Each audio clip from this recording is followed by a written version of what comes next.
Good evening. You guys hear me okay? Good evening. Welcome to the August 30th meeting of the Westborough Planning Board. We have a full agenda this evening. We have a continuation of a public hearing and decision on 2529 Research Drive, continuation of the public hearing on 180-182 Turnpike Road, a continuation of the public hearing for the earth moving permit at 25 Gleason, continuation of the public hearing for the site plan application at 190-212 Oak Street. We have an update on Village Commons at 1 Gleason Street, a public hearing for zoning dimensional regulations for projects in the M1 district, particularly renovation of the public library at 55 West Main Street. We have a discussion on the Silver Hollows Estates visual screening and a discussion on the Master Plan Implementation Committee. I wanted to let everybody know that this meeting will be recorded, and we are going to go a little out of order. We'll take the 182 Turnpike Road continued public hearing first, so that we can get everybody out of here that doesn't want to stay for the next 3 hours. So, Jim, any comments before we start on Turnpike?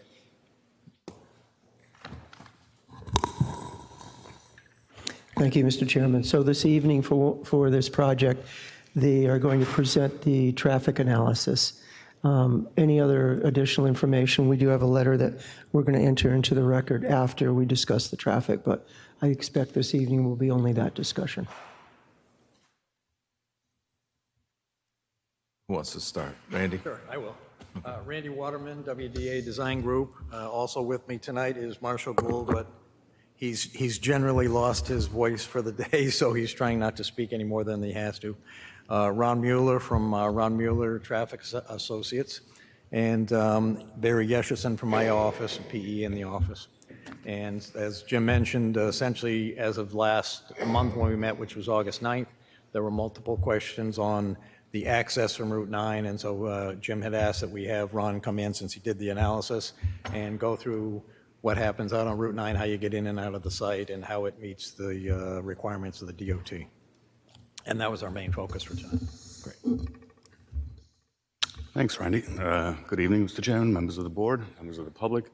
For the record, my name is Ron Mueller, principal of Ron Mueller and Associates, and we prepared the traffic assessment for this project that was submitted. Ron, could you just pull that a little closer? I'm getting signals that you're How's that? here. Well, we'll find out. So continue. Okay. So as is documented in this assessment, the proposed car dealership will generate roughly the same volume of traffic as the existing 2 office buildings on the site, assuming they were fully occupied, which I suppose they can be at any time again. With the exception of Saturday, obviously office developments do not generate a substantial volume of traffic on a Saturday, so the dealership will generate more traffic during that time period. But the critical peak hours out here are clearly the weekday AM and PM peak hours. Route 9 carries far greater volumes on a weekday than it does on a Saturday. So therefore, those are the critical time periods during which this project will not generate more traffic. In fact, the numbers are 10 fewer cars in the weekday morning peak and 8 additional cars during the weekday PM peak.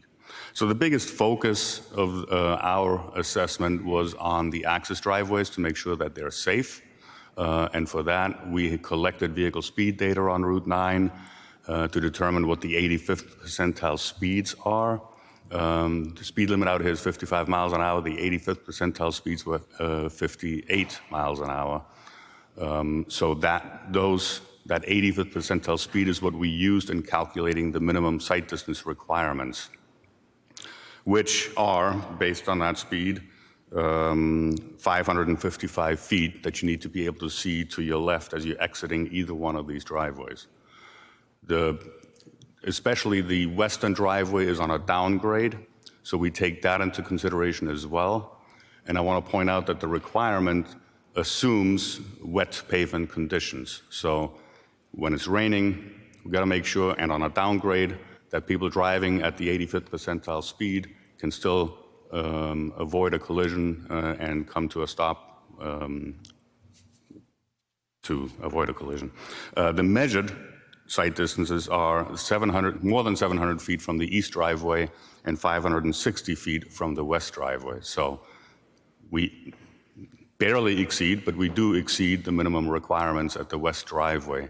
And again, that assumes a passenger car making the turn at an eye height of 8.5 feet. Car carriers or tractor-trailer trucks that may take more time to make their turns also sit up much higher and therefore have a much higher available site distance to them. So the theory is that it compensates for their slower turning movements. But the AASHTO requirements for site distances are based on passenger cars at an eye height of 3.5 feet. So in summary, roughly the same volume of traffic that the existing office buildings generate, and the site distance requirements are met or exceeded at both driveways. I'd be happy to answer any questions if you have any. Yeah, my initial question, and I'm sure the board has questions as well, but when you say that car carriers are taller and can be easier seen, I'm concerned about car carriers stopping. Do they require greater stopping distance than a normal passenger vehicle? And is that going to be, because they're going to be trying to stop to get into that, try and get into that driveway, theoretically something may be coming out of that driveway, somebody may have pulled into that driveway by accident, thinking it was the main entrance. I just want to be sure that these car carriers are going to have enough time to stop to get into that driveway safely. So actually, and Barry, do you want to pull up that turning radius plan? There is ample distance as you go, room, you'll be able to see on this rendering, that a car carrier that's coming over the hill, down the hill, and makes a right turn into the site, there is, I don't want to call it a deceleration lane, but there is an 8-foot wide shoulder, and then there's a taper actually into the driveway. So while the car carrier is moving, he will be able to, even if he has to stop at the driveway, he will be completely out of the path of any through traffic. He's got an 8-foot shoulder to use and this taper that Barry is pointing out right now. And you see the through lane, the shoulder line where that is. So even if a car carrier had to actually stop, which under normal conditions they would not have to, he would be well out of the way of through traffic on Route 9. Where's the gate? I'm sorry? You said it was going to be a gated access? The gate is shown on, if you can see that, that's what the gate is. Gate on both sides, yes. No, there's no gate on the other side. I think just on the... So it seems to me like you're relying on a breakdown lane in this scenario, at least. Which is what? Which, you know, the breakdown lane is for breakdowns, not necessarily for... That's not true. The acceleration lane that's already built into the site, that exists today. So you don't see the need for a right turn only lane into that driveway? No, it doesn't warrant it based on the volume of traffic. Actually, shoulders are allowed to be used for slowing down on Route 9, and we've confirmed that with Mass DOT on several projects. The project almost across the street with the Extra Mart that we did several years ago, we asked DOT, because that one, for example, would see much higher volumes, and does see much higher volumes than this project will, whether or not a deceleration was warranted there. And DOT's response was no, they don't want to see exclusive right turn lanes at every single driveway or major driveway because it just introduces too much confusion. And they actually encourage people to use the breakdown lane, not so much as a deceleration lane, if we will, but to get out of the way of through traffic as quickly as possible. Any other questions? Yeah. I mean, I've driven this a number of times recently just because I wanted to see what the sight line was and the traffic coming in there. And quite frankly, I am really concerned about the fact that you come up over a hill, come down, a lot of that traffic's going at 58, 60 miles an hour, coming over that hill. You get a car carrier moving in there who's slowed down, because to make the turn, because obviously they're going to have to slow down significantly to make that turn. And I'm really concerned about the safety involved with that, with traffic on Route 9, particularly because of the fast-moving traffic and the fact that you're coming over a hill prior to that time. Also, on the coming out of the other driveway, that's where the other driveway is, where the car carriers would be coming out again, I assume. And based on that, traffic often builds up because it's a flat stretch there. So in driving it, quite frankly, was very uncomfortable with the fact that we'd have car trailers and other large trucks going in there and just turning off Route 9 with the way Route 9 works. And I would really very much like to see a traffic peer review on this particular project. Any other comments? Jim? Just one question. Do you still intend to allow the westerly driveway to be both in and out, access and egress? So for a car carrier, would the car carrier exit on the westerly driveway? Their intention was to have car carriers come in on the west driveway and loop through the site just like you see here. And then you could exit on Route 9 taking a right, and that was the idea, was that would be employees only. And we Employees only on the westerly driveway? Yes. So they would be exiting on, employees would be exiting out the westerly driveway. They could go either driveway they could exit from, but they wouldn't have car carriers go out at that location. But you would have other traffic leaving Yes. that. Well, that increases my concern because of traffic coming out of there and the traffic coming over the hill. But, Mr. Chairman, if I may, just in response to that, I mean, there are minimum requirements for a reason. And if you can meet those requirements, then I know, but at the same time. your general feeling of how traffic flows and whether or not it could be a safety issue is exactly the reason why they hire people like me to evaluate that and to do the speed studies and not just base it on the speed limit and assuming it's on a downgrade on a wet surface, and yet we still have sufficient time to allow somebody to avoid a collision if somebody's pulling out just at that moment that somebody comes over the hill. All right. I mean, I know there are I understand the state has minimal requirements on that, but that doesn't mean that I myself, as a planning board member, does not feel that perhaps you have to look beyond that, and there's situations where there needs to be you need to exceed what are the minimums because of various things involved with the project and the road. Well, we could have a look back, a 6-month to a year look back on the traffic and do a traffic study after the fact to make sure it's enough space for this to happen. I mean, after, we should definitely have a 6-month or a year look back, a review on if this is suitable or not. That's my opinion. John? Is there going to be any signage on that western driveway to prevent trucks from exiting out there? On the west? Signage, like the western driveway, Yes. exiting out? Yes. Any signage prohibiting trucks from doing that? I know that you yes. say they're going to do this loop, but I think we should have some signage to Yes, there would mark be it. signage both for the inbound to say, car carrier deliveries and employees only, and then also on the outbound, it would say right turn only, and it sounds like it may need to say, employee vehicles, limited to employee vehicles or something. No trucks. Is it really a need to allow anybody to go out that western driveway?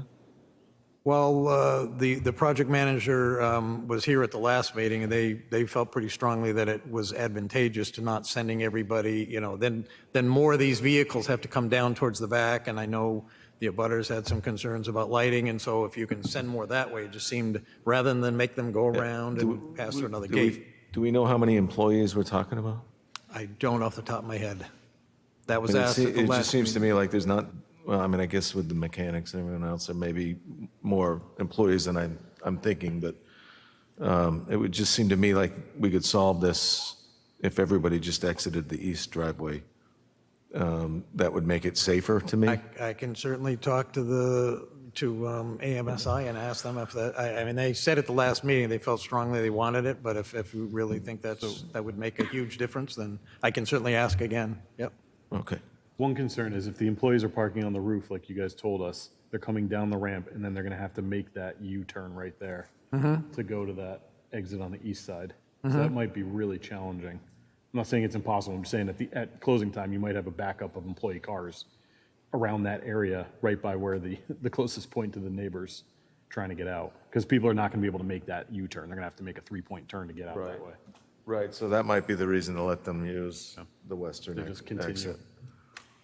All right, so we've heard a request from Hazel for a peer review. And Ron, you've done a lot of work for us in the past, so I certainly have confidence in your numbers, but I don't think, I think I would be more comfortable with this if we had a peer review on it. Jim, that's within our, Expecting me to do that? Sure. yeah. I just want to make sure we concur with that as a board. Does anybody have an objection? I know you. I know you.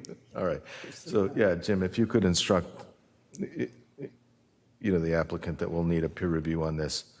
I also know that we had a letter from Walker Meadow. I don't want to read the whole letter into the record. It's a pretty long letter, and I appreciate all the points you've made in that. But I do have a 9-page letter dated August 26th from the villages of Walker Meadow. Jim, should I read this whole thing? No, I would just read the title of the letter because you do have a subject and title So here. the subject of the letter is the villages at Walker Meadow comments and concerns regarding the site plan review for 180, 182 Turnpike Road, Hyundai, Westborough.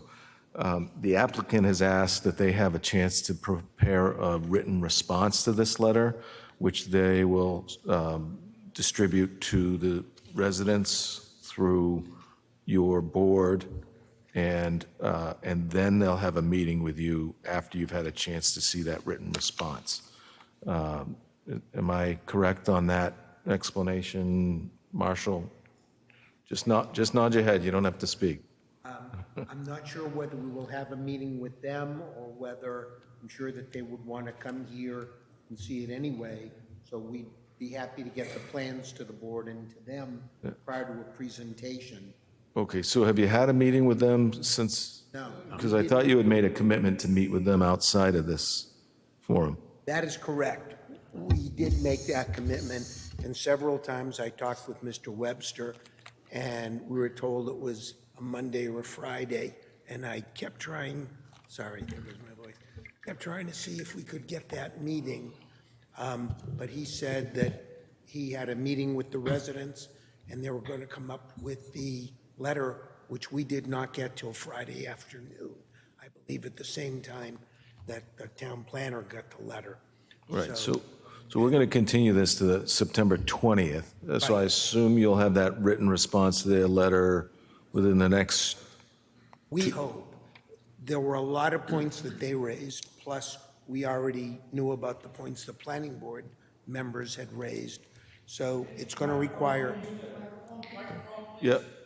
Marshall, can you, I'm sorry.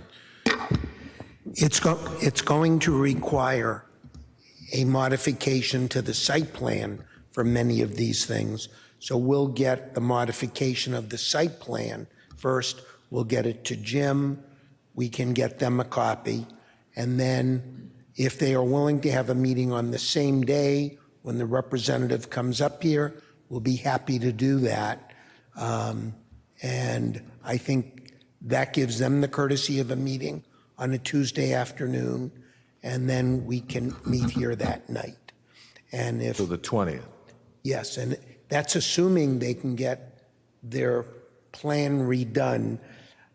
I think Randy's doing some of it, they have their people doing some of it, and their lighting person is also doing some of it, so they need to coordinate all that. Okay, so we're going to shoot for the 20th then. We're going to try for that. So I know that there was talk about Peter and potentially Hazel. So if you would be available that afternoon, if we get it all done to meet with them, we'll be sure that you get copies of the plans as well. So when will you have that written response done, do you think? I don't have the answer until they tell us that the plan is done, unless Randy knows They've more. asked a number of questions about lighting, and so the project Microphone. manager has got her lighting consulting on it, and they're looking at making changes, and they're looking at different pole heights and down everything. So they're doing a lot of work on it right now, trying to figure out what is the right solution. And then we're looking at really the landscape between our building and their homes, and what can be done out there, and the height of the trees, and the density of the trees. And so we're doing a lot of work, but we got to put them together in the end. Sure. I would like to see that written response with some type of lead time before the 20th. Typically, we would ask for any documents on the Thursday prior to the meeting, and that would give the residents a chance to read the response as well as the board, and prepare any questions for their meeting with the applicant on the 20th at That's fine, that's fine. earlier in the afternoon, and then our meeting at 6:30. Absolutely. When we get it to you, we will get it to them as well. Okay. All right, I think the other thing to remember is that I don't want to see this piecemeal. I mean, in other words, I don't want it to come back and say, okay, we were able to do this much, we couldn't do this much, kind of thing. So, because that's going to drag it out for everybody, and there's no reason to do that. I mean, I think actually the letter from the residents there set out a number of questions that can be answered in a specific way, and I think, it's up to you to answer those questions and come back with your answers so that they're able to evaluate what your ideas are. Yeah, understand totally. Yep. Towards that end, have you have any idea where the peer review is? Because we really didn't want to make changes to the plans, multiple different times. So is there any way to find out if that is in the works? Lisa, can you answer that question? Tomorrow. You'll have that tomorrow. Oh, the response? Okay, great. Excellent. Perfect. You ask, and asking you shall receive. Pete, did you have a question? Okay. Jim, any further comments, anyone? No, but you have a letter from the applicant requesting continuance. Okay, well, I'm not going to read that until I've had a chance to turn to the public. It is a public hearing. Hopefully everyone understands the process that we've laid out, but certainly if you have questions, please feel free to raise your hand and I'll recognize you. You will need to state your name and address for the record, but just a reminder that we are going to continue this to the 20th. The applicant will prepare a written response, get that to us by the Thursday before the 20th, and then schedule a meeting on that 20th earlier in the afternoon, and then our regular meeting at 6:30, which you're all welcome to attend. And if you missed that earlier meeting or if you want follow-up. So that being said, any questions from the public? Okay, sir, just if you could use a microphone so everyone could hear you. Jim, do you know if this one's on? This one should be on. Okay.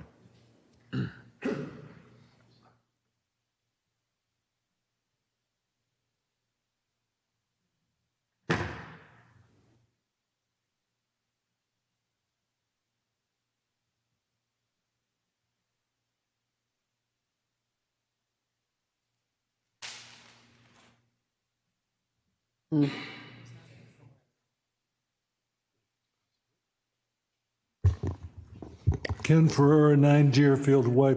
Just a quick clarification. The first speaker mentioned that the traffic impact would be negligible. Am I correct?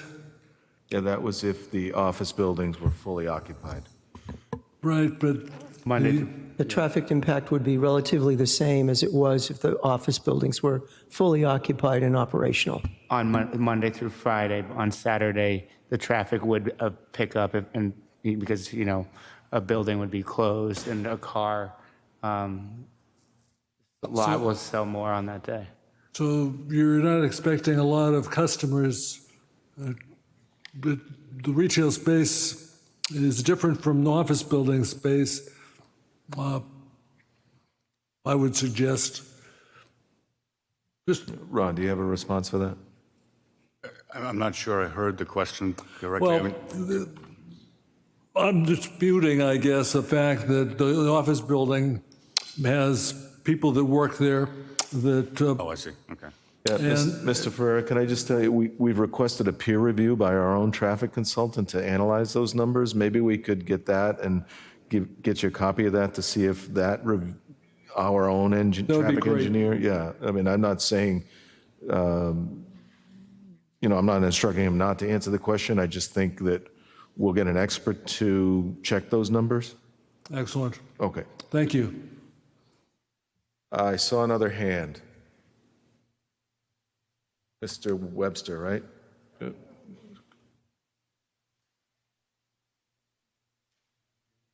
Please. Wayne Webster, 3 Essex Way. I spent about 20 years on a similar board at the city of Melrose. And during that time, I probably heard, like as you do, in that 20 years, probably 100 cases that involved the traffic engineer. And no disrespect intended, but I never heard one that disliked the project. Everyone said, there's no impact, there's no additional cars. In this case, it's not so much about the additional cars. You've got an active dealership.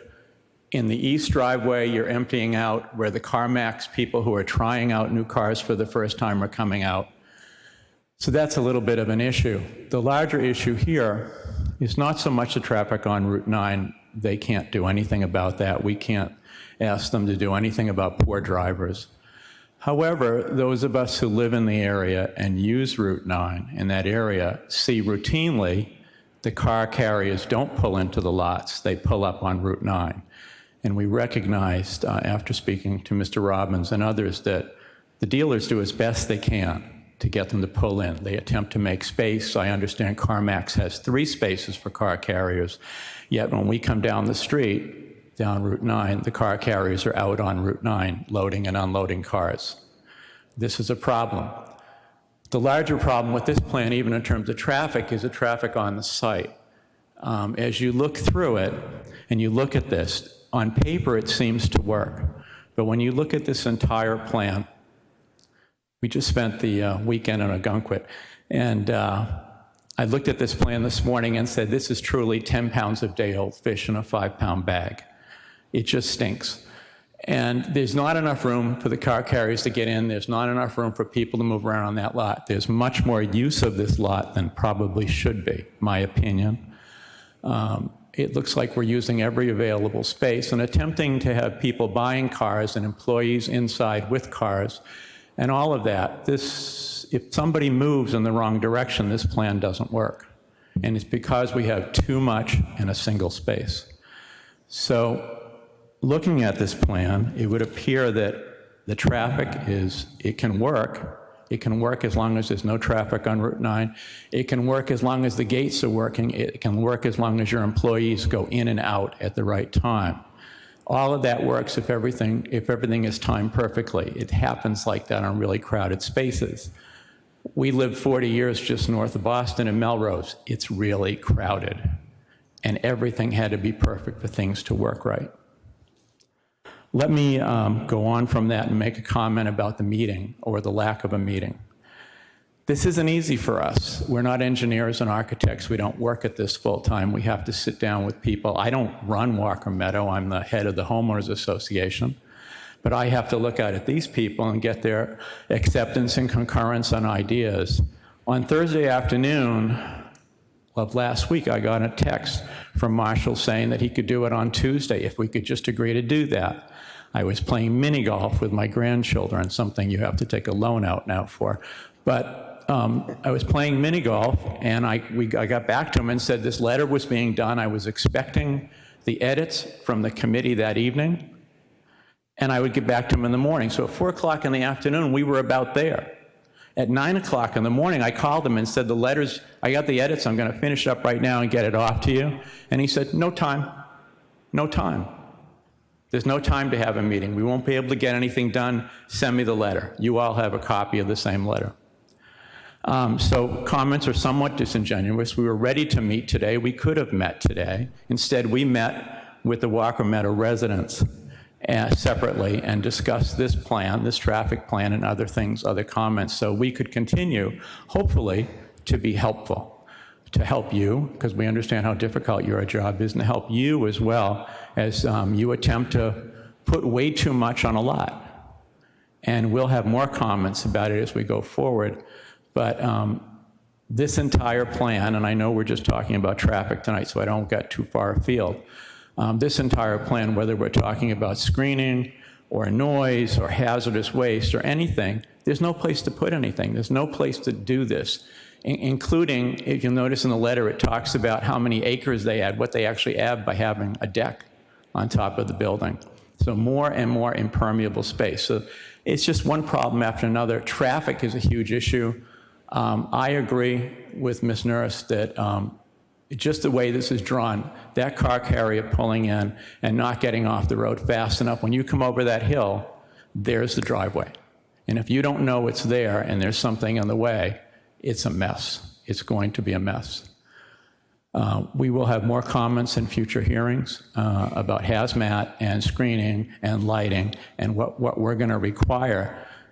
Today we showed the residents pictures of the buildings that are there and what you can see from Walker Meadow. So we have 2 office buildings. So at night the lights are out. We're going to have a car facility that'll have lights on all night long. So there's a lot that's going on here that we're having issues with, but I'll end it right there since we're talking about traffic tonight.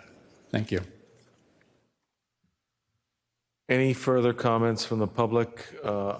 Sir, I did see you back there too, so.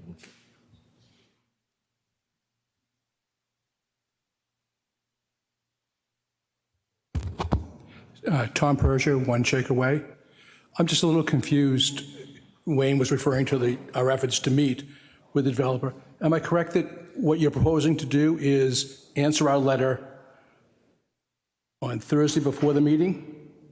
That's what I've asked. And the day of the meeting actually talk to us?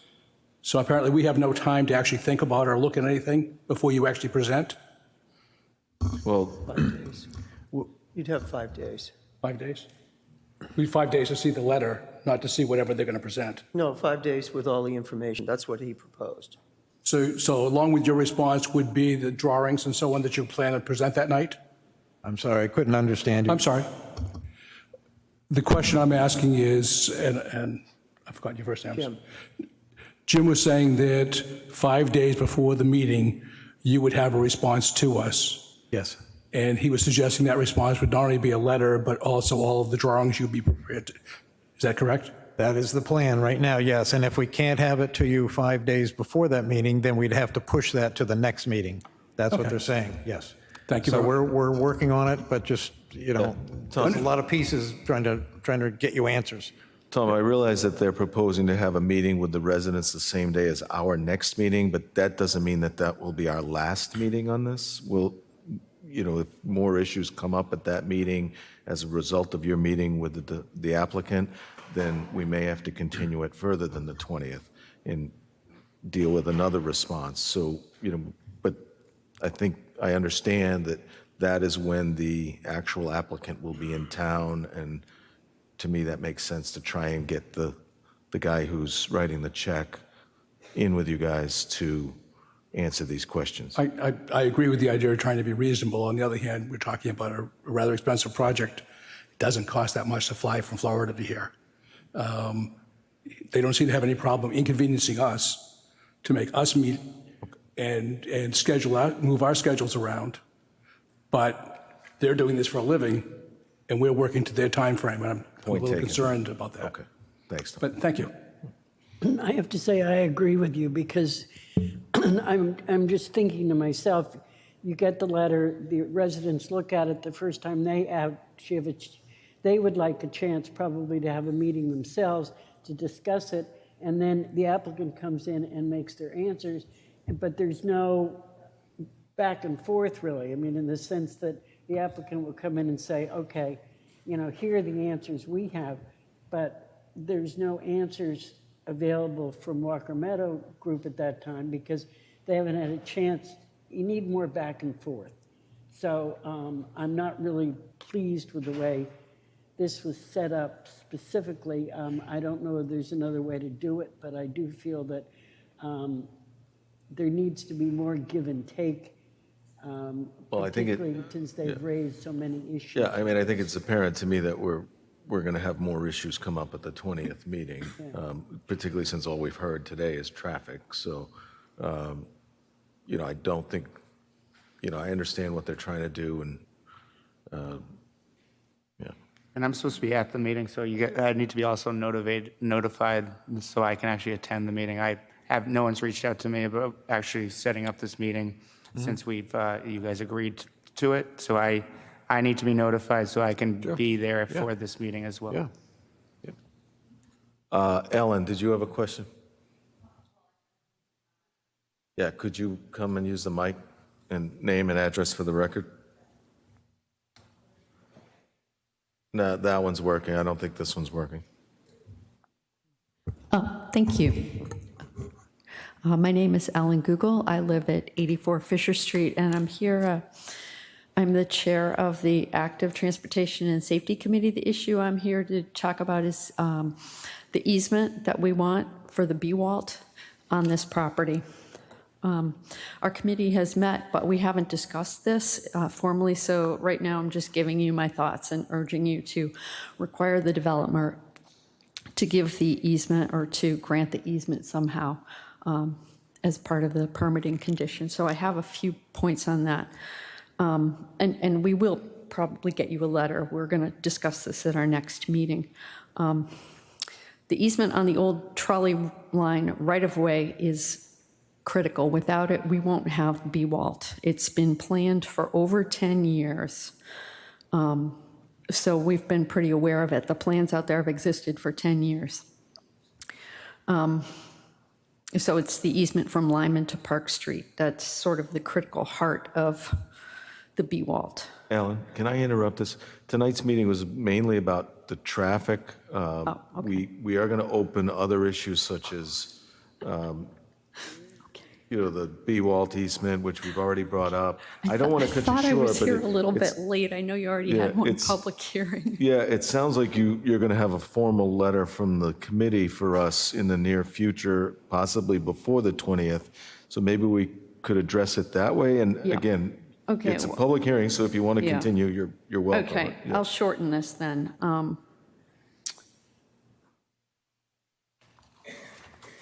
Basically, most of the residents in town are in favor of this, and I would urge you to make this a requirement of the permitting, because the other developers in the area, CarMax and Colangelo, they've had to do it too, because we won't have this.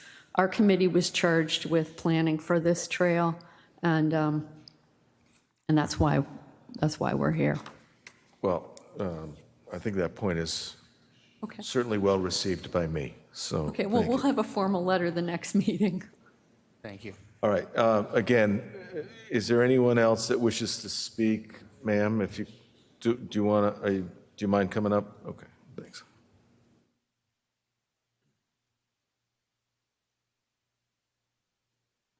Andrea Burdick, 11 Essex Way. First of all, I just wanted to thank you, Ms. Nurse, because we were having a conversation after the meeting today, and a number of my fellow residents and I were discussing how we find it to be frightening already to deal with some of the hazards around traffic coming. And I personally witnessed a situation with the CarMax project, which has considerably more land available to it, where I watched people, coming over kind of the, coming over the hill, and here's this gigantic car carrier making a turn. And, I understand that you approve each project separately. However, in terms of, practical day to day, there's already an enormous car dealership there. And what I witnessed was a near accident. And I'm thinking about one next to the other and both having car carriers in and out. And because there are a lot of situations, especially in the winter with ice and snow, that are frightening in that whole traffic area. So I appreciate you bringing that up. Thank you. Any further comments? Okay, seeing none, I will, we did get a letter from the applicant dated August 30th to the Westborough Planning Board. Attention, James Robbins, Town Planner, regarding 180-182 Turnpike Road, Westborough, Mass. Site plan review. To the members of the Planning Board, we are scheduled for a public hearing for a site plan review application on 180-182 Turnpike on August 30th, 2022.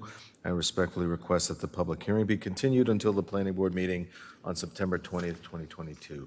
And that's signed by Marshall Gould, attorney for the applicant. With that being said, do I have a motion? I move that the planning board continue the public hearing for the site plan review application of 180-182 Turnpike Road to Tuesday, September 20th, 2022 at 6:30 PM as requested by the applicant. Second. Okay, we have a motion and a second. Any discussion? All those in favor? That's 5-0 in favor of continuing this. We will see you all on the 20th. I would like to remind everyone that we do have more business, so if you could, please take any conversations, follow-ups out to the hallway as quickly as you can. Okay, thank you. Thank you, Mr. Chairman. We'll just take 2 minutes to give them to clear the room, and then we'll move on to 2527 Research Drive, 2529 Research Drive. Thank you.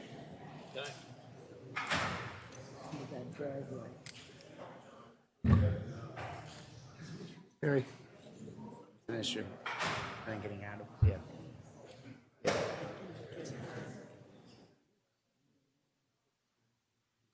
Marshall, Michael, do you want to come up? I think we're safe to continue.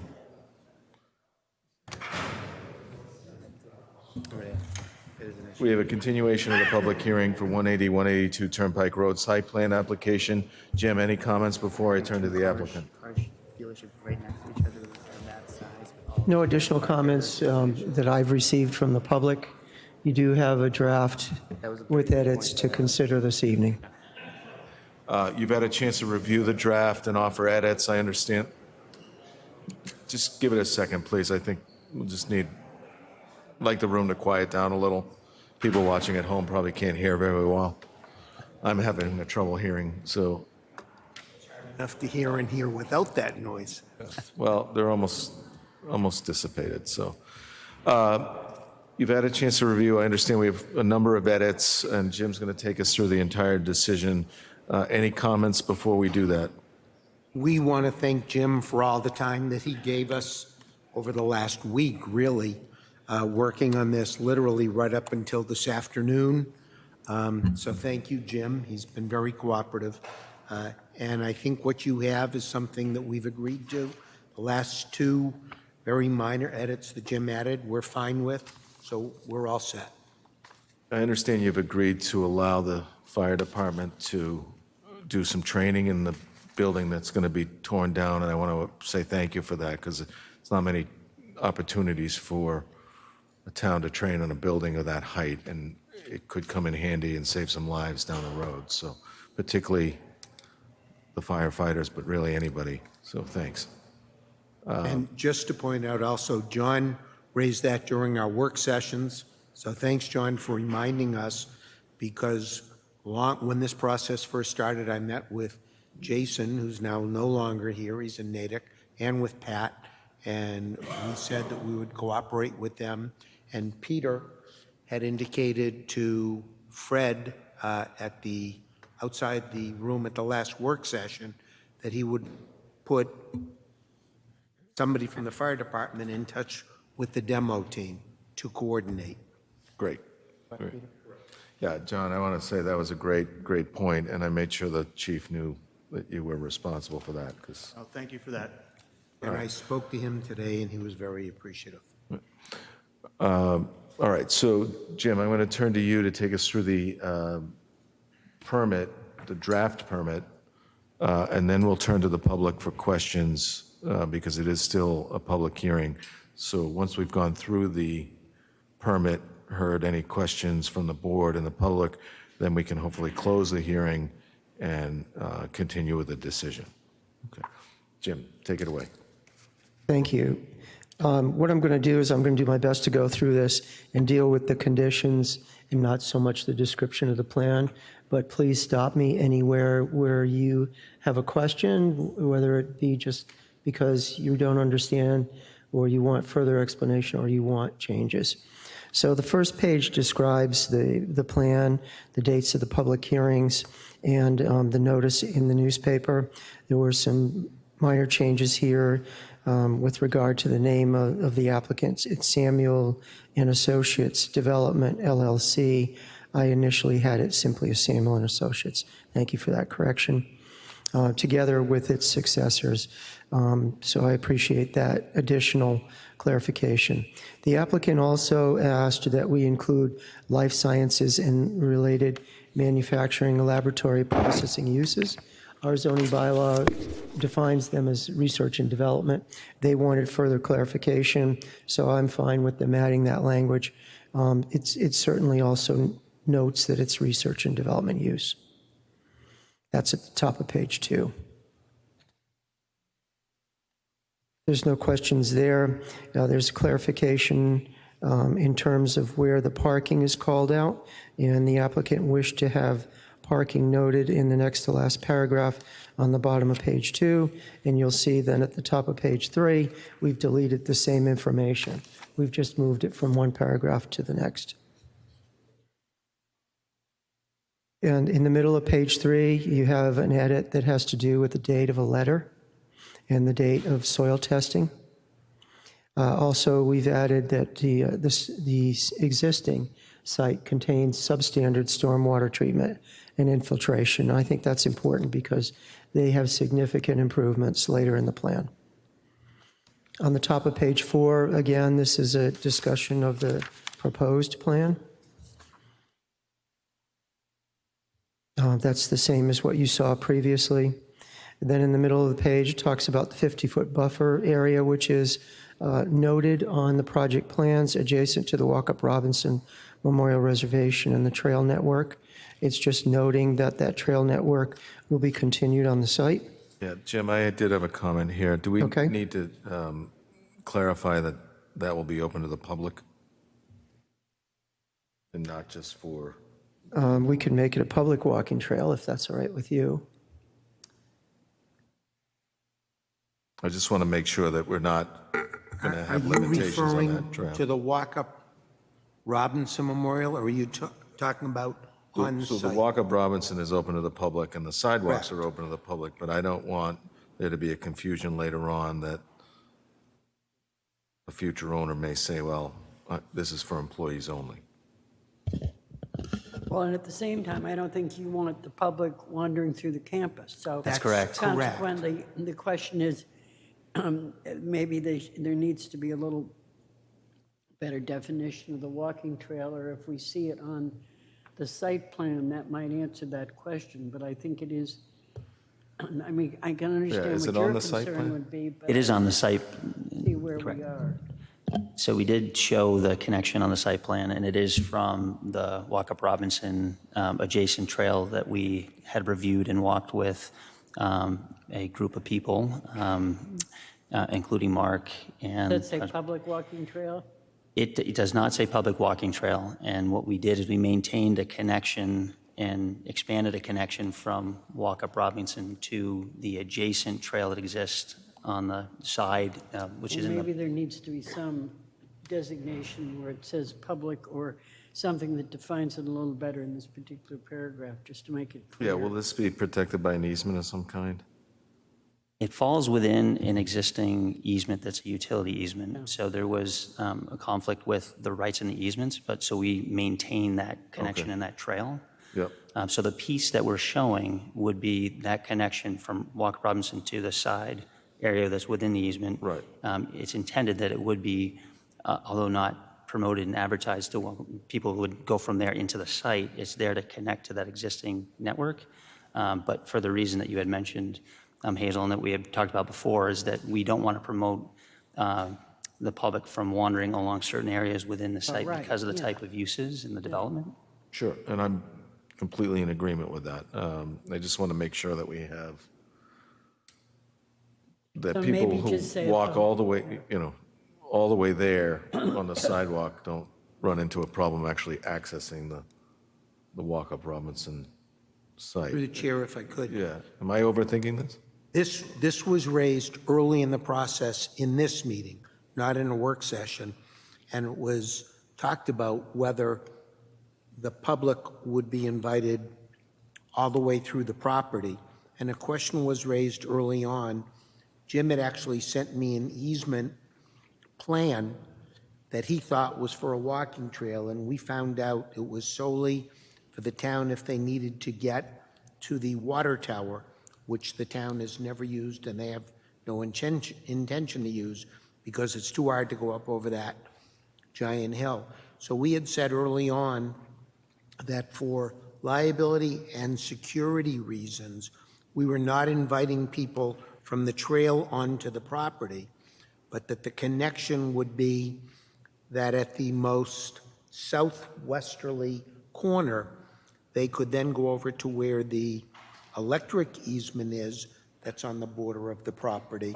I understand that. We did not want them to walk over a connection to be able to walk through this campus. But the excuse me, it's the excuse me, it's the walking trail connection that is a public. On the most southwest corner. Right, Yes. that's all I'm concerned about, is that, Yes. is that going to be protected and available to the public? Yes. Yes. Okay, I'm not asking for access to the rest of the site for the public. I Okay, just- then the answer is yes. So I And just our want, engineer when you're, They you- did you're- draw the plan that way in that southwest corner. So when you say a walking trail connection to the adjacent Walkup and Robinson Memorial Reservation will be provided, could we add the word "a public walking trail connection will be provided"? The adjacent, do you want to say from the electric easement? No, I think it's per the think- plans. I think we It's can shown leave on it- the site, it's shown on the site plans. Yeah, we can say per the plans. Okay, as long as, That's yeah, fine. if you say, just adding the word public walking trail connection as shown in the plans to the adjacent walk-up Robinson Memorial Reservation. Again, I'm just concerned about a future owner saying, fine. oh, So well, if you don't you have the wanna right add the to word- access that. Public, on that second sentence, a public walking trail connection will be provided, if we could also say as shown on the plan. Perfect. Can I be even more splitting of hairs? A publicly accessible walking connection? It's not a public walking connection. It's not owned by the town. It's going to be owned by you, so it's publicly accessible. Yeah, that's probably, Yeah, it's only in that corner, so I don't think there's any concern about it being a public. It's clearly owned on this, by this parcel, so it's privately owned. Walking trail connection, we could say available to the public, but not making it the actual public connection. But yeah, a walking trail connection available to the public will be, to the adjacent walk-up the adjacent Robinson, walk, as shown on the plans. plan. Will be provided as shown on the site plan. Again, I'm just trying to clarify that, if somebody disputes this 50 years from now, that, We understand. you guys have always been very good at working with us on this, and I appreciate that you're allowing me to edit that. Jim, I will go back to you then. Did you get those changes? I did, Okay, why don't you continue? page 5. It's just the one corner. We added one more document at the bottom, which was the last peer review letter received from Ty and Bond at the bottom of the materials that were considered during the application. You should see that there in orange. The next section is the findings, and I had initially referred to the appropriate zoning sections, that the application was in compliance with that. The applicant's attorney wished to have all of those sections called out and discussed. That's why you see this insertion of 3 to 4 paragraphs. If you want, we can go over that, but that's just calling out the requirements to receive the privilege of the industrial D overlay.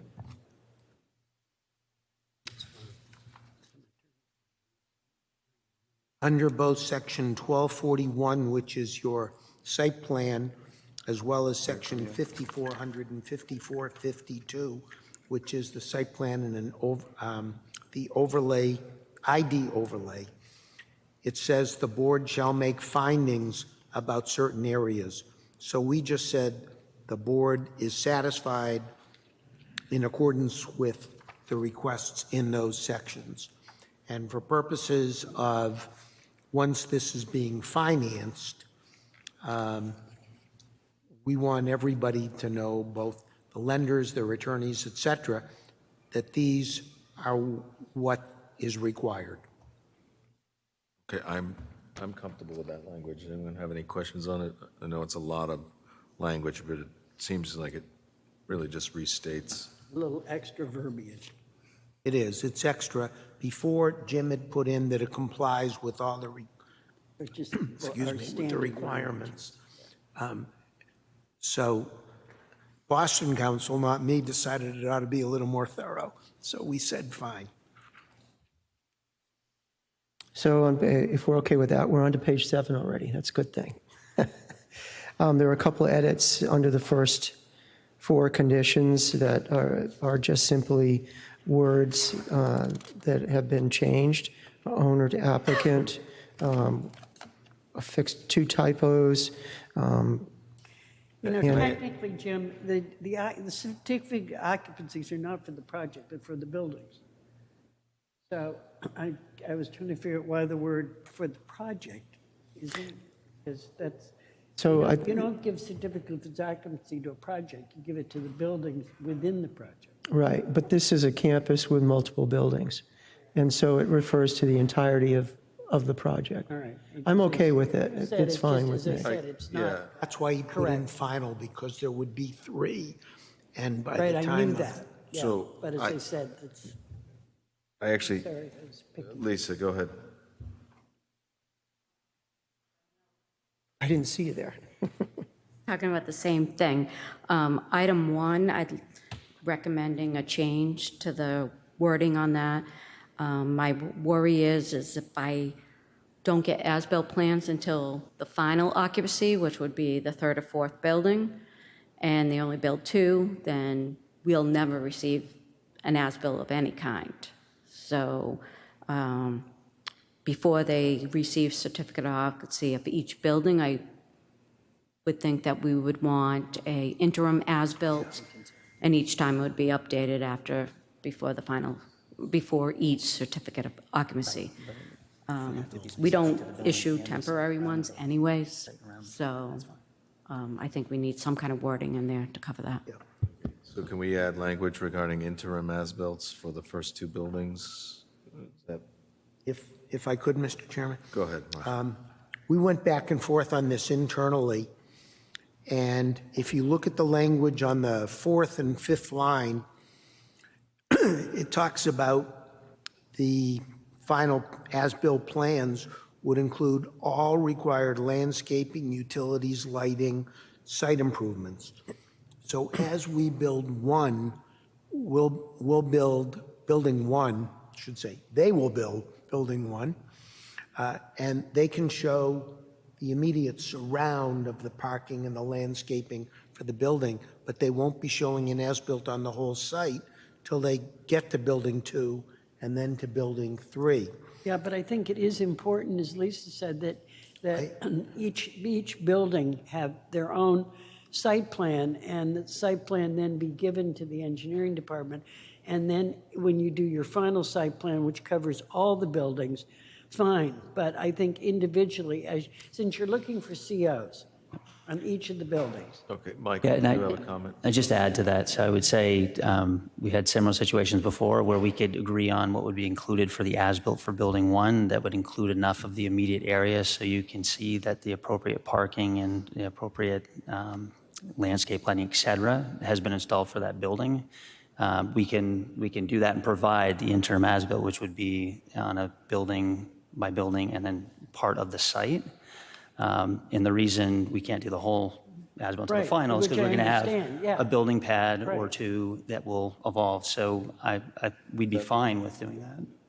So you want an My interim- only comment to that would be, I mean, it's an interim as-built. If you install utilities on the other side of the site, show it. So show what you install. I don't, We would do that too. So any site work that is done at the so time it of the shouldn't be first limited building. to just around the building. I mean, what is built I guess- to that date and time, you show, and then for the next building, as the So improvements go. prior to issuing of occupancy for each building, an interim as-built will be provided to the planning and engineering departments that will show the, What's been built, Yeah, the Today, as-built as basically. of, the as-built as of that time. will show any plus improvements on the site? yeah, That's fine. Is that, does Site. improvements cover what you're, everything? yep, no, that's perfect. I would just not say just to the site, because they are making some improvements. That will and show research drive, any so- improvements made by the applicant? Yeah, Is that okay? That's acceptable. All right. And then, Jim, what Jim could do, instead of prior to the final certificate of occupancy for the last building, I guess you could say, then you'll have everything on the site. Yeah, that makes sense. Okay, that's fine. that's fine. Jim, do you have everything you need for that? I'm catching up because I'm writing. Let's give Jim a minute to catch up, because I don't want to lose something, and I'm sure Kristen got it all in the minutes. She's faster than the rest of us. But I understand the concern of the, of the town departments, because you may do building 1 and then 2, and it could be 3 years before you put in building 3 and the amenities. So, we can't kind of leave things hanging out in the air there because you'll want occupancy of buildings at certain times. So while Jim's catching up, can I address in paragraph, number 4, you had changed the, should the new buildings on site become vacant at any time, the owner shall be responsible, and you had changed that to the applicant. I think what I'm concerned We with have is, defined applicant in As 2 successors. places. On the first page, and then if you look at paragraph, the last page, applicant means the owner of the premises, Successors are assigned. such period of the applicant's ownership. okay, then So I'm if it comfortable. ever changes, it is the owner. All right, I that had a answers my question question. from that same paragraph, though. Okay, go ahead. My concern was that the first building's fairly close to the main road. The other buildings are set back further, and if for some reason they are vacant, I'm concerned about security issues. And so my question would be either adding some language that just, as said here, maintaining active water, electric service to the buildings, and some sort of security measures, because I'm concerned about vandalism that might happen on the property just because it's off the road and away. And I'd be concerned about that actually where you were building. I don't know whether you have your own security firm that is there on staff at all times, overnight, just watching out for things, or what? Would you be satisfied if we put active water and electric service and reasonable security Yes, I for the building? Jim, are you still catching up?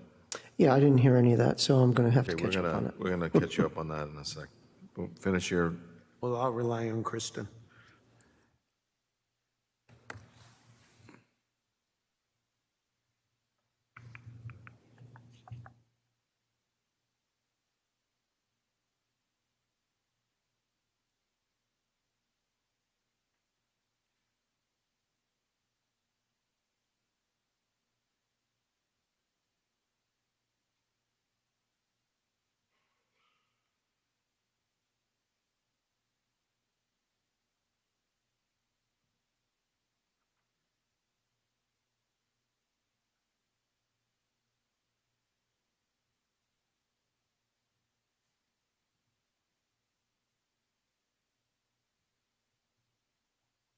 Okay.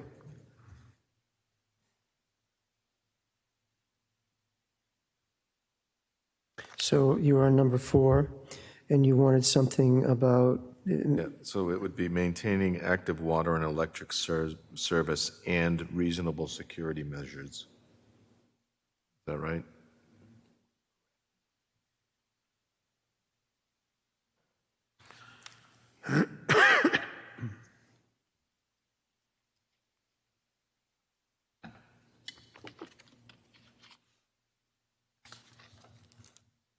Okay.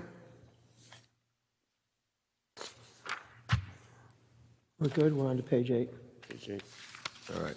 Do you want to read us back, or are you comfortable with with number 1? Sure, I can go back to number 1. So where it says, where it was edited to add for the project, we've changed that to for each building. And then we've added a new sentence at the end, which says, prior to the final certificate of occupancy, a final as-built plan showing all buildings and plan elements shall be submitted for approval by the town engineer, building, and other appropriate town departments.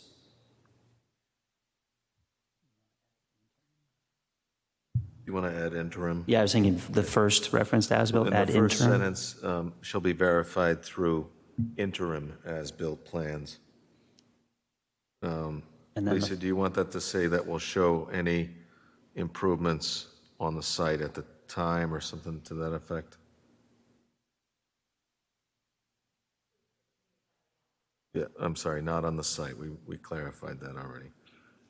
So that will show all improvements made by the applicant. Correct.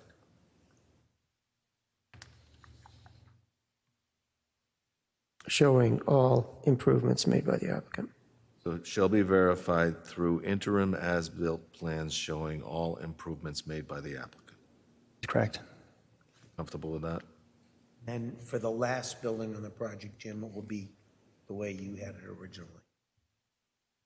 Yep. Okay. When you're ready, Jim, to continue, just let me know, or just continue. So we're on to page 5, Yeah. page 8, I'm sorry, page 8.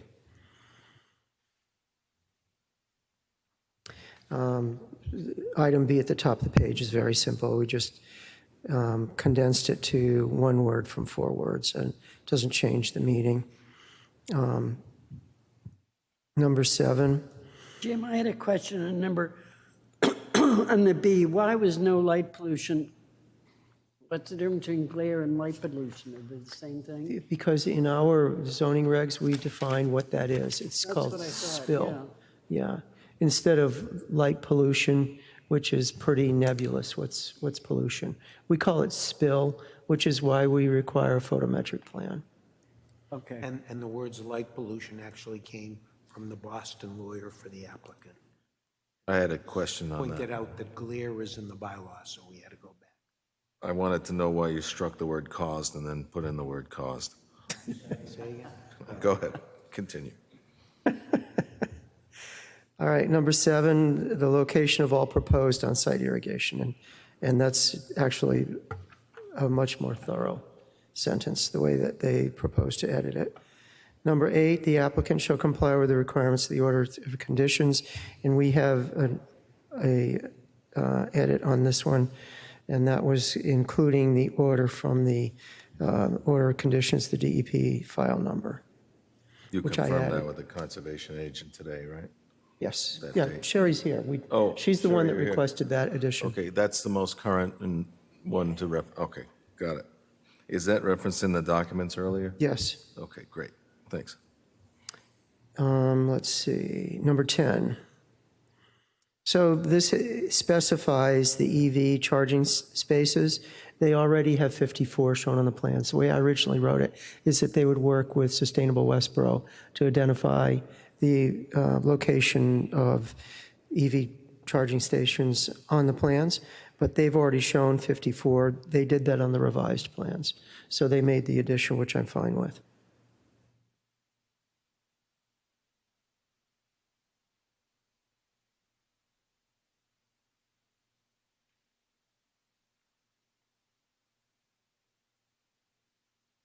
We good? I'm good. My only question about that is what if, I mean, I would have made this a little more general together with 54. I mean, it may be necessary to put more in, is all I'm saying, as more people become electric. This may not be enough. So I just, I don't know, maybe I'm worrying about something. I'm just looking at it because if, for example, it turns out you needed 80, we'd rather have you responsible for putting them in than anybody else, or the applicant would. Just to clarify on this, so it's the sum of the 18 that are being installed day one with the actual chargers plus the 54 for a total of 72. Right. But all I was saying is as we become more in electric vehicles, you may need 200 at some point. Yeah, but there's nothing in there that would limit them Right, to only as days. long as they're doing it. They can add more EV spaces as needed. Okay. All right, 11, I think that has an open question on it. So 11 was a change at the request of the applicant. I'm fine with that. What is the by? We struck that language? Yeah, I don't know why. That wasn't my language. They must have inserted it and changed their mind. We did. Kind of like having two causes in the same sentence. Okay, so we're just going to go do period after roof areas. So no, you wouldn't, it's a continuation of the sentence. Oh, I see. Roof areas as, okay, so the only thing that was struck was the by by and- and unspecified date. Yeah. Okay, got it. Number 12, the applicant shall provide options for access to public transit for future employees, including potential inclusion of a traffic subsidy for services such as those provided by the local van service known as VIA. So we discussed this one today, and the applicant wants to have the flexibility of looking at all potential public transportation services. I don't know if you want to elaborate on that, but I'd questioned that this morning when we met, and they explained it to me, and I was fine with it when they finished explaining it. That's fine. Okay.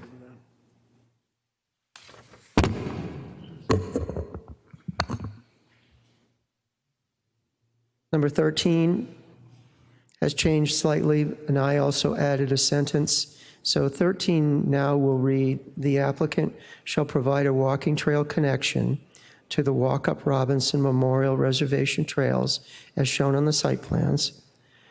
And I added with Sherry's recommendation, the applicant shall work with the representatives of the Westborough Conservation Commission throughout the process of planning and constructing this trail connection. So that should include the new language from the other. Yeah, can we just add available to the public again there? I know it's a little redundant, but So it matches. Fine. let's match. We're okay with that. So Okay. applicant shall provide a walking trail connection. Available to the public, okay. Okay. Should be Are available. you comfortable with the language, working with the Conservation Commission that Jim is suggesting? We are comfortable with that language. Okay, great.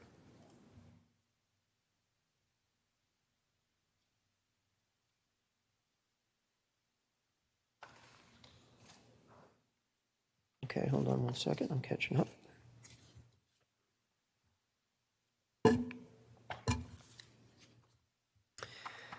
Fourteen is a very small change. The applicant site development shall provide a minimum 50-foot landscape buffer as opposed to undisturbed. And the reason for this is I wrote undisturbed because I meant that it will not have construction in it. They clarified that because the plans require through the Conservation Commission's order of conditions that the area that was disturbed by the previous owner be restored. And in order to restore that area, they're obviously going to have to go in there and work. So it will be undisturbed after they finish their work. So they clarified that, and they said that they'll maintain a 50-foot landscape buffer, except for the trail connection. So obviously, if the trail is going to go through the buffer, it's going to be disturbed when they build the trail. So they're saying except for that. And I'm fine with that. That's a more thorough clarification. So I have a question on this. Is landscape going to be interpreted as you guys are going to have to maintain it and it's going to be planted? If you're intending it to be like a natural buffer, should it just be a vegetated buffer? Going back to the point, 20 years down the road, is an owner going to think that they have to maintain it and landscape it and mulch it and all that kind of stuff? If that's not the intent.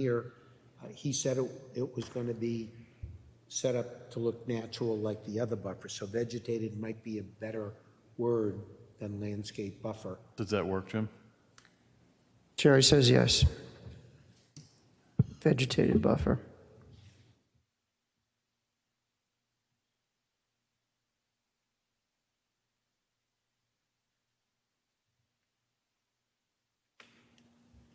Okay. We're good on that. You can move on to number 16, which is comments having to do with parking spaces, and we clarified that further today. The original comment was on the original plans, and the plans have been revised, and the revised plans are in keeping with the town standard of 9 by 20 spaces. And that's why you see a bunch of sentences stricken. The plans reflect our standard. So now we're on to page 10, and we're down to, let's see here, number 20, which is where we start talking about mitigation. So we've inserted, and I'm hoping Lisa's had a chance to look at that because you and I didn't talk about that. Is that okay, that first sentence? She says yes. Okay, thank you. So the town is committed and the project has been allocated 254,000 gallons per day of water use. 245. I think you said 254. It's 245. I did. It's 245. 245,000 gallons per day of water use and 100,000 gallons per day of sewer flow on this project site.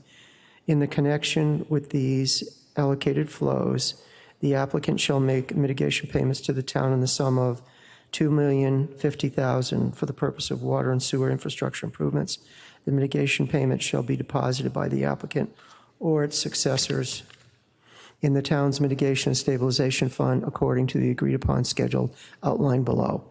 And so this was agreed upon between our working group, various town departments, including the DPW and engineering division and the water department. And you can see the schedule that's below. There's been no changes to that schedule.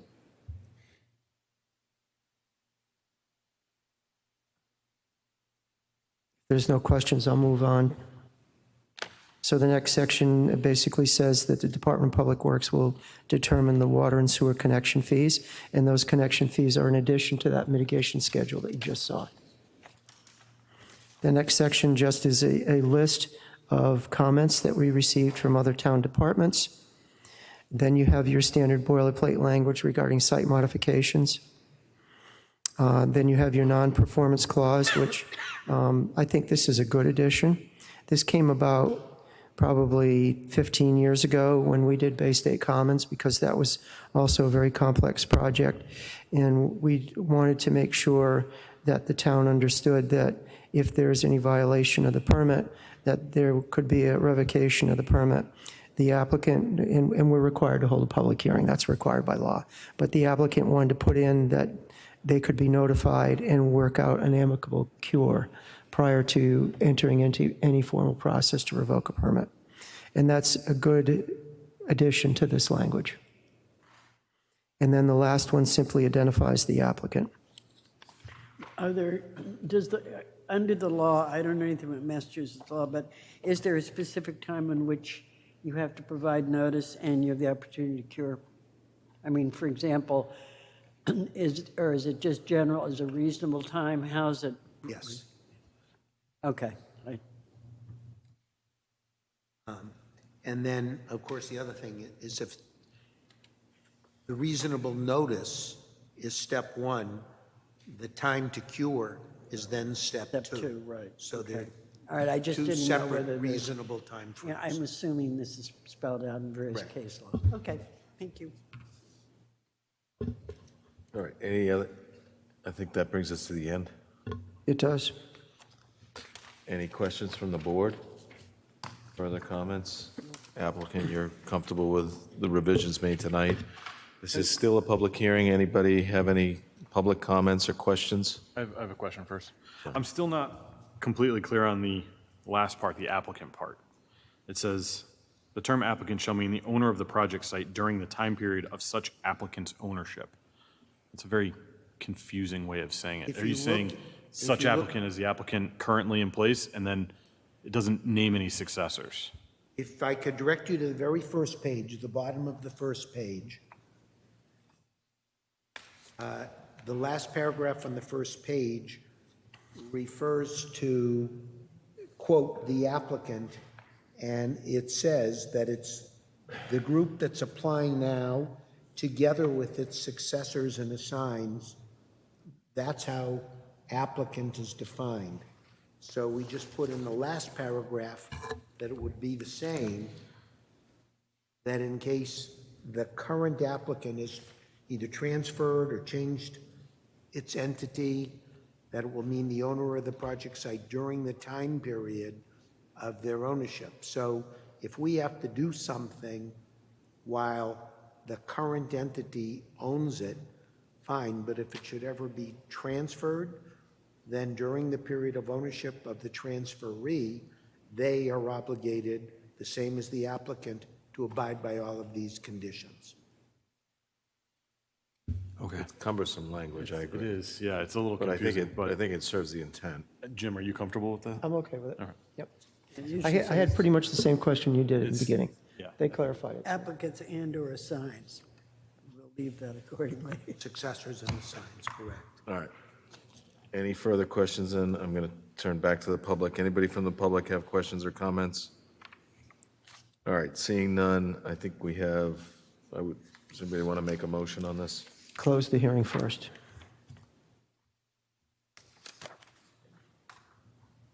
Jim, I'm sorry, I didn't hear you. I move that the planning board close the public hearing for the site plan review application of 25 to 29 Research Drive. Second. Okay, we have a motion and a second. Any discussion? All those in favor? That's 5-0 in favor of closing the public hearing. Any further comments before we? No? Okay, go ahead. Anybody want to take that one? I move that the planning board approve the site plan for 2529 Research Drive dated August 30th, 2022, with edits made at this evening's meeting. Second. Okay, I have a motion and a second. Any discussion? All those in favor? That is 5-0 in favor of passing the special permit or granting the special permit. Thank you so much for all the efforts and time, and we will see you in the future on something else. Right, and on behalf of the applicant, we would like, I know that I said this a week ago, I'm going to say it again, this was a large project, complex, relatively new of this type to the town and for me, and it's been a pleasure working with the working group, with the board, with each of the departments. I see Fred and Sherry and Lisa.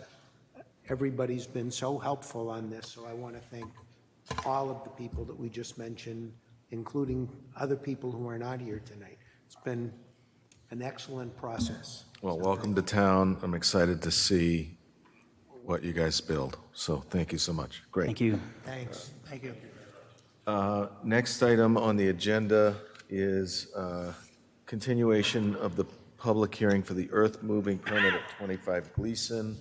I have a letter from the applicant that I will put my hands on in 2 seconds, dated August 26th, addressed to the Westborough Planning Board regarding the special permit earth moving for the Ward property, Gleason Street, Westborough, Mass.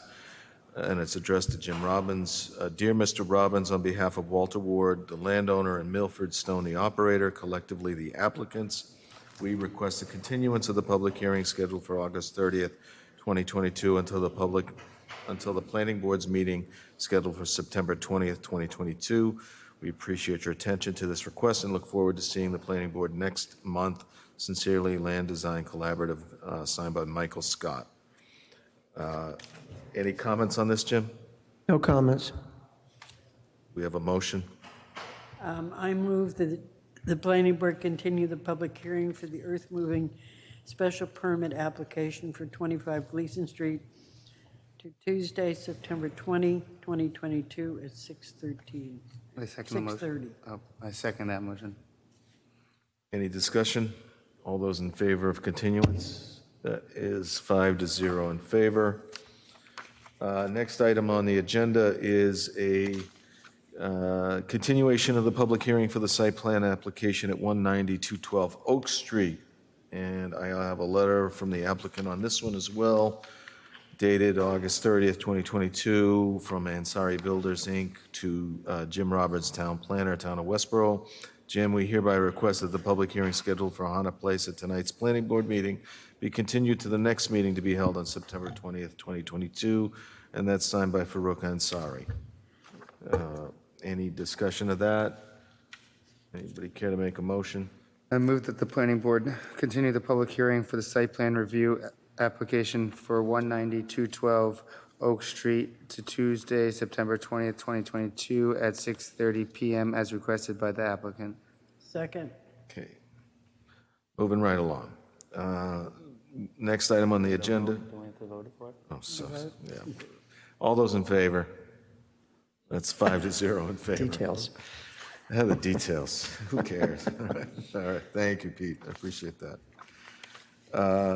I'm trying to get to the library items. If you can't, I'm trying to rush for you guys, so bear with me. Public hearing for the zoning dimensional regulations for, oh no, I'm sorry. We have to finish with, we have an update on Village Commons at 1 Gleason Street, established construction schedule and discussion of 16. Dania, Shami, are you here? And Farouk, okay. If you could just come up. Jim, any comments before we start? So at our last meeting, you recall, the question arose about the occupancy for Unit 16. The developer requested that the board allow that unit to be occupied out of order because the unit has been sold and the owner of the new unit has been residing in a hotel or some other accommodation for the last 2 months. As you know, the approval requires that the next occupied unit be one of the affordable units. The affordable units are not yet ready for occupancy. In addition, there were items regarding design review that needed to be completed on the 4 remaining units. I went out and did a design review on the site and provided a letter of the outstanding items to the design review board and to the planning board, along with pictures. That was also shared with the applicant. The applicant told me he would get the landscaping installed and those items fixed. Tomorrow, the applicant is meeting with the design review board to discuss changes in the plans to accommodate substitution of materials, particularly windows and a couple lights. That meeting is tomorrow morning at 8:30. You still do have the other issues, though, surrounding items to be completed in the market rate units before the affordables can be occupied, and that's where we stand. Do we have the updated timetable? Do I have a timetable? Yes, of the Unit number project. 10 is the one that we're waiting for, that we have to get the occupancy permit before I can get it for number 16. That's 100% done. We're just waiting for the power. Power company has not showed up in 2 weeks. So it could come tomorrow, it could come on couple days. And once that's hooked up, then everything will be all signed off. The plumbing, the electrical, it's all done. The work is done. Have you had the final building department? The final would be done after the plumbing and electrical get signed off. Okay, so you haven't had the final plumbing inspection or the final electrical? Electrical, right. That's There's no great. power there in the house. So. Well, yeah, but that doesn't mean the plumbing couldn't be into that. Okay. Yeah, it is, yeah, the plumbing, it needs hot water, right? Right. So, yeah. But it's done. You can look at it, carpeting, everything is done. So, All right, I guess we'll wait until the, yeah, Like in the power 3 or 4 comes more on. days, the power should be there, I'm assuming, so. Farouk, are you going to finish the landscaping? Because you still have to finish the landscaping on those units. We finished that, and you can go and inspect that. Actually, Rick was asking me if you were there yesterday, because I had told him you might stop in, on Monday to check it out. So you're telling me the landscaping is all done? It wasn't Yes. done last week? Yes. When was there it are done? there are two dead They did trees. it Friday, Saturday, and maybe a little bit yesterday. Oh, okay, well, you got to let me know if you've done it, so I'm going to go look at it tomorrow. Please do. Okay, I will. What I'll about- take pictures, too. You still got the dead trees there. What? There's still dead trees. No, we And took the them out. median, You've got so many dead some trees. dead birch trees. Where you put in some of the birch trees in the middle and the median and the sidewalk between the buildings. Down the center there, there are at least 2 and maybe 3 dead trees. If they're dead, we're just gonna have to replace them, but my guy was saying that they're really not dead because they cut the little thing, they're still green inside. They're all brown. What? So who's going tomorrow? I'll go. Okay. But if they're dead, we'll replace it, so. So I'm kind of frustrated on this whole thing. I think you can sense that the board is frustrated too. We've had this on the agenda now for, I couldn't even find actually how far back, but I went back to June 7th when you gave us a construction schedule that said that the landscaping would be done. It's done. Well, if I'm not mistaken, the construction schedule said that that would be done by June 16th, and it doesn't sound like it was done anywhere close to that. It said that the affordable unit 2 and 3 would be done by July 31st. We're a month over. I've got future taxpayers in here asking us for relief so they can get into their unit, and you're holding it We'll up. check it. So we're going to continue this to the 20th. And I'm going to talk to Jim about what recourse we have if this isn't done by the 20th, because I'm really tired of it. Okay? Any questions, anything, other comments? September's a great month to plant, Farouk. I know that. And replacement. Or replace. Look, I want nothing more than to have you come back in on the 20th and tell me that you've been given occupancy permits for those affordables and that last market rate unit, or that market rate unit in question, those occupants have moved in, right? That's what I expect to happen? Yeah, we should have it for 10 and 16. I don't know about the other 2. So definitely we'll have it for 10 and 16. Okay. With 10 being the affordable and 16 being the market. Right, and the other 2 go in the lottery. And then we had 2 more left. One market rate and Right, and they one go- affordable, okay. right. So that was affordable unit 1 that you're still waiting to There are 3 affordables. right, so you're working on the first one? No, first one has been done 7 months ago. Okay. It's been just sitting there. All right, so it's the second one that we're still waiting. Second one is the one that number 10, Right, and then the third one will be at number 13. Is anybody in the affordable unit? Huh? Is anybody in the affordable unit? They're all sold by the state. And, Okay, so they're ready to, they're getting their approvals and all that, you know, But from the there's banks. nobody living in them at this time. Nobody's living there yet. all right. Mark, if this isn't done by the 20th, is that when we decide on recourse? Or do we discuss that now? Well, I need to talk to Jim about what our recourse might be. I don't know if he's ready to address that. I don't want to put him on the spot. I would give the applicant another chance. Let me go to the site this week and see if he's caught up on schedule. He's certainly not going to have his occupancy permit, so he's in violation of the construction schedule. You'd have to make a decision that he's been grossly negligent and in violation of the schedule, and then decide if you want to hold a public hearing to consider pulling his lot releases that have not been sold. So if those units haven't been sold, you can pull them back to covenant and not release them until he comes into conformance. I don't know that that would help this project, because you're trying to move the affordable units forward. That would affect the unit that hasn't sold that the applicants, or that the owner. No, you can't pull back anything once it's been sold. Right, but when you say sold, closed or under agreement? I'd ask for clarification. I've never tried to return a unit that's If we had were a to pull deposit that, to covenant. If that would include the unit that gentleman was in here trying to move in, I don't want to. You could do that, but you'd be harming him. You wouldn't be No, it harming the would developer. put him out even further, is what Yeah. I'm saying. But I wouldn't do I that. want to get him in that unit. Right. I don't want to cause him more problems. They're all under purchase and sale agreements. I didn't hear that. What was that, Farouk? I didn't hear that. I'm saying that they're all under purchase and sale agreement, all the affordables. Oh, the affordables are too. Oh, yeah, they're all, all spoken to, yes. And the last market rate? That too. Okay. I'm just trying to finish up 10, maybe in 2 or 3 days. So your we'll get recourse the- then is to take the security bond and finish the work for him. Okay, so let's, let's move forward with the assumption that it's going to be done by the 20th. I just, we can talk about whether that's our next step on the 20th meeting. That's almost a month, Farouk. It better be done. Okay? Yeah. Yeah. I should have those two done the next few days. So. No, every time you come in, you say, I should be done by this day, or I should be done, but then you come back because it's not done. It's not done to the satisfaction of the building commissioner or Jim or the design review or whatever. I just want it done, okay? Just get it done. Make the effort, please.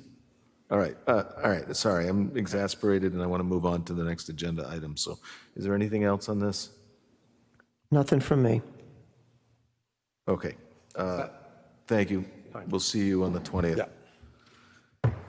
Next item on the agenda, thank you for your patience, everyone, is the public hearing for the zoning dimensional regulations for projects in the M1 district, particularly the renovation of the public library at 55 West Main Street, Westborough. And who is here? We have a group. You need to read the legal ad. Oh, right. Sorry, guys. Bear with me. I have to read the legal notice into the record as soon as I find it.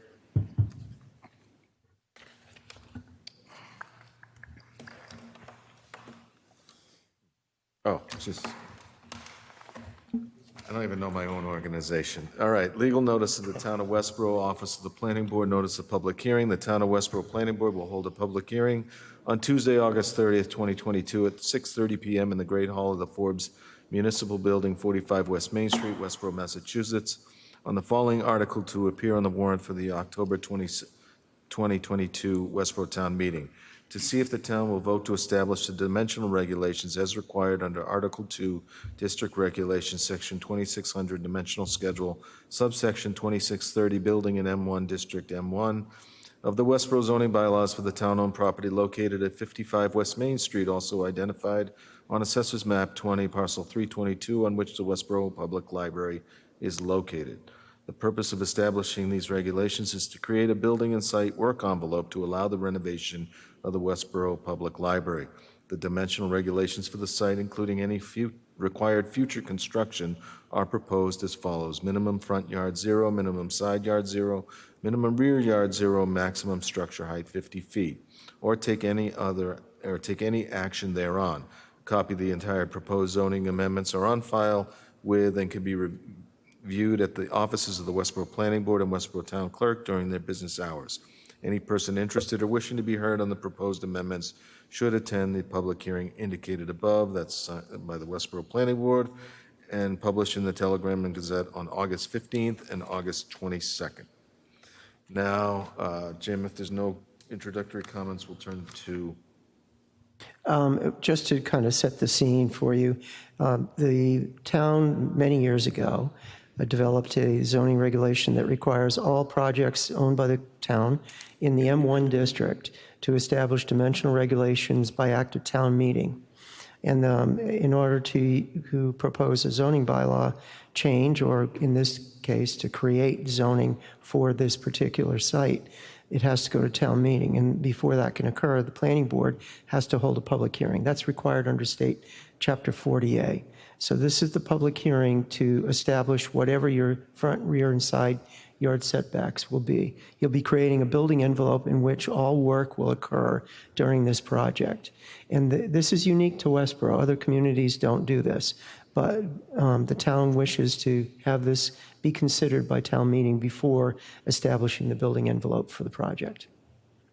Yeah, and Jim, this will be followed up by a site plan approval? Site plan approval will follow, which will also require a public hearing. At that time, the building itself and the location of the exact building for completion will be shown on a plan, as well as all the work that's done to support the project during construction, just like all the other site plans that we've reviewed. Okay, does everybody understand that? Any questions on that? Gentlemen, take it away. If you could just introduce yourself, please. Okay, good evening. I'm Steve Theron. I'm the Vertex Companies. I'm part of the owner's rep team, so we're the owner's rep for the town and for the library building committee. Eric Moore with Lamero Pagano Architects. We have a very brief presentation first to give you a little bit of history of how we got here with the project, and then some more slides and some nice slides to show you where the project progress is at this moment, and we can get into the particulars of the item for tonight as part of that. So I know it's behind you, but you can see on the screen, it gives you a little bit of a history of the application for the state grant. And so the state grant application was filed in 2017 in the amount of $9.4 million. And after that application in 2017, it was accepted in July, just a month ago. So that's after a 5-year process, it was just accepted. So after that acceptance, we have a quick time period to get to a project approval in town to be able to access that grant. So that's what this program is about. So the designer and owner's rep, as you see here, were brought on board to update the program and the cost estimates that were provided as part of that grant in 2017. A construction manager, we're just in the middle of finalizing the hiring of a construction manager. All of this effort to refresh the costs and program and to get that all to this same town meeting that this article will be heard at, this upcoming town meeting, October 17th. Interviews have been done with the construction manager and contracts are out for signature right now, and then they will be part of this team as well. If approved at town meeting, the project itself, design will evolve from the schematic design phase through to construction documents, and that process takes about a year, so January 2024, something like that. Full construction documents will be ready with the construction timeframe anticipated from February 2024 through May 2025, something like that, to give you a sense for things. So it's not a quick process, but that's what it takes to get this design process completed and then on to construction. So I can walk you quickly through the site plan, and then we do have some other graphics. If I go on too long, just stop me, please.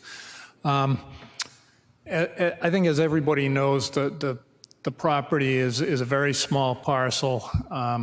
There is no on-site parking, and it's very limited. That we do have the current agreement with the church next door to use that parking lot. In exchange, the town clears it of snow in the wintertime. So we attended the town's department head meeting back in June, and at that point, Jim made us aware of the requirement for the setback, the dimensional regulation article.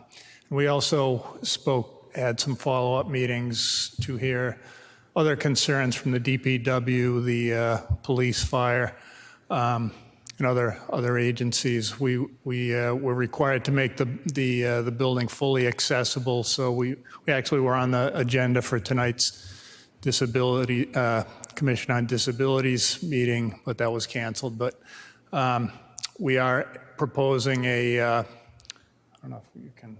For the next one? No, just show. Is there a way to highlight the ramp entry? Sure. You can use the dot. Okay. Yeah. All right. Yeah. On the top. Yeah, that's the red dot there.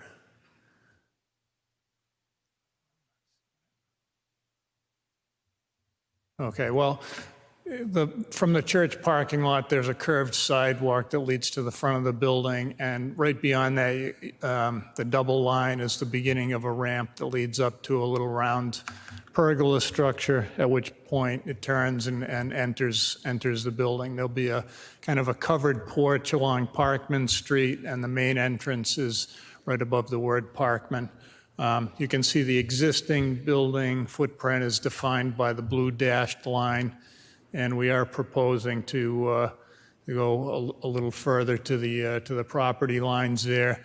We have requirements from the Massachusetts Board of Library Commissioners funding program to provide a certain amount of space, and to do that, we needed to expand the footprint slightly, and in addition, provide an additional floor level on the above the current addition.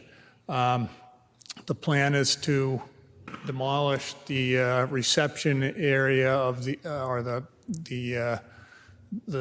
main circulation desk area of the original building and the entire 1980 addition, and then build a new addition.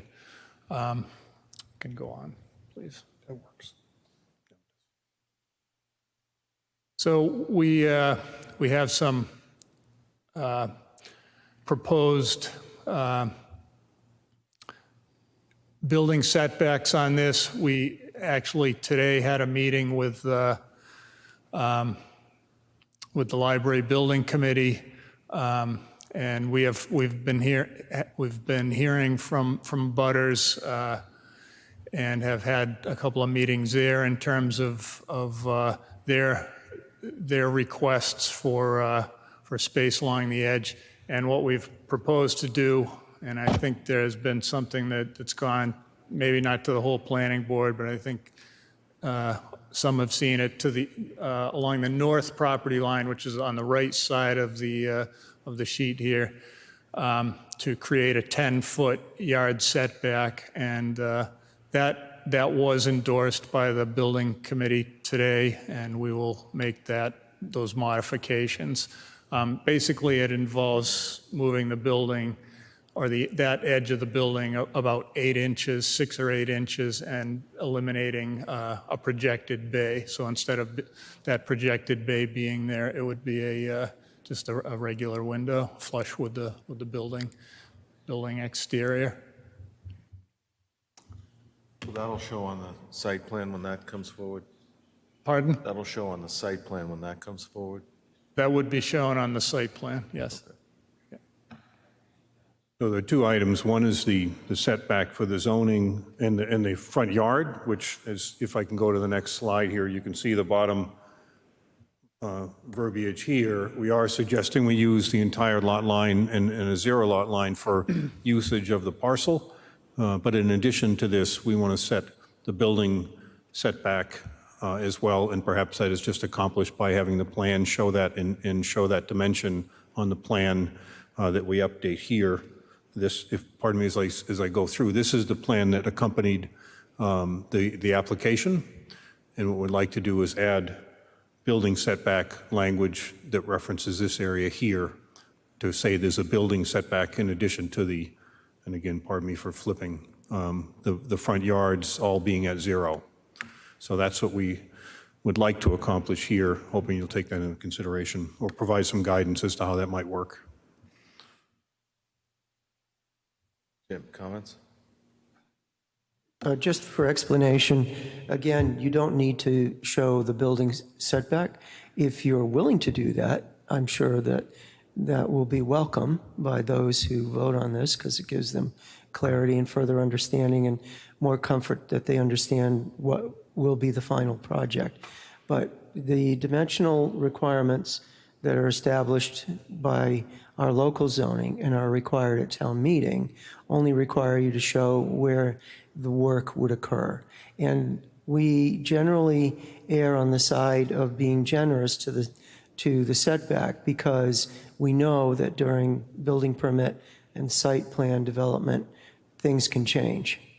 Once you set the setback at town meeting, you can't change it. You'd have to go to another town meeting, and you don't probably want to wait a year.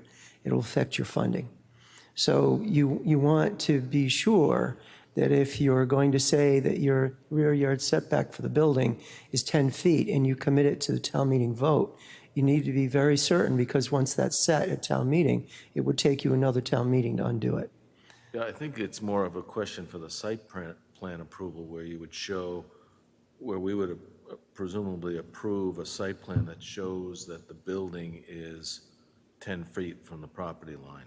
It's not necessarily something we need to take up in this article. If you want to make it clear during your presentation that the building will not go to the lot line, even though this dimensional regulation says you theoretically could, that might be something to highlight, but I don't necessarily know that. I think Jim's concern is well taken. We had a case at Hastings where didn't, we only made this envelope the size of the building, and they had a small shed that they had to add later, and they had to It was go mechanicals, it was the HVAC units. mechanicals, and they had to go back to town meeting for, to revise those dimensional regulations. And I'm just, again, things happen during construction. I don't necessarily want, you might have to come back to modify the site plan, but I don't want you to have to go back to town meeting. So appreciating all that, and I assure you there's been plenty of discussion on this. We like the minimum rear yard set at 0, but separate from that, a building setback at that 10 feet at the rear. What we believe is that that'll be it will work well for, the butter is in agreement with that, and we believe that that's a way to solidify that agreement, and the committee has authorized that at this time, and would like to do that so we have no further, we settled this issue of setback, building setback with the abutter at this time, and that's what we'd like to accomplish, appreciating the concerns. That's fine, as long as you understand the potential ramifications of that. Sir, did you have a question? It did vary, didn't it? I mean, the back was 10, but there were other sides of the building that were closer, is that correct? I mean, it's not 10 feet all the way around. Correct. It's not, it would be 10 feet only on that north or right-hand side property line. And actually, as you can see, it's not a parallel line to I know either. yeah. It varies It's along gonna that. vary, yeah. So it's 10. So that 9 feet 4 inches would actually increase to 10? That would increase to 10. And the 6 Correct. foot 9 would go away because that little bump will be. That would go away. And the reason I think that we would like to have that clause in this vote or hearing, however you describe it, is that we won't be actually going forward with the site plan review until after the town meeting. That process won't begin until probably sometime after that. And we'd like it to be clear to the public and to the abutters, that what we're trying to do here. I mean, I think it's important that you point out to the community that even if we approve of a 0 setback, that the building is not going to be taking up the entire piece of the property. So, but you need to show them where the setbacks are going to be according to what your plans are at this time, so that they're aware of that if they go ahead and pass this zoning change at the town meeting. Understood. I agree. I think it's important that people, because when I originally read the zoning bylaws, I did not interpret it as a setback to establish the construction zone, and I can understand that other people may not interpret it that way as well. So. All right. So, Jim, if I understand this correctly, we're revising the language from the legal notice that says minimum front yard 0, minimum side yard 0, minimum rear yard 0, maximum structure height equals 50, and we're adding minimum building setback on the north side will be 10 feet. North or rear side. North or rear side. Yeah. That's not north, is it? Oh, okay. There's a 50, okay. Is there because the address is 55 Parkman Street, does that make the front yard Parkman Street? It's West Main, 55 West It's Main. 50, okay. All right, my mistake. Let me ask a question because the zoning enforcement officer is here in the room.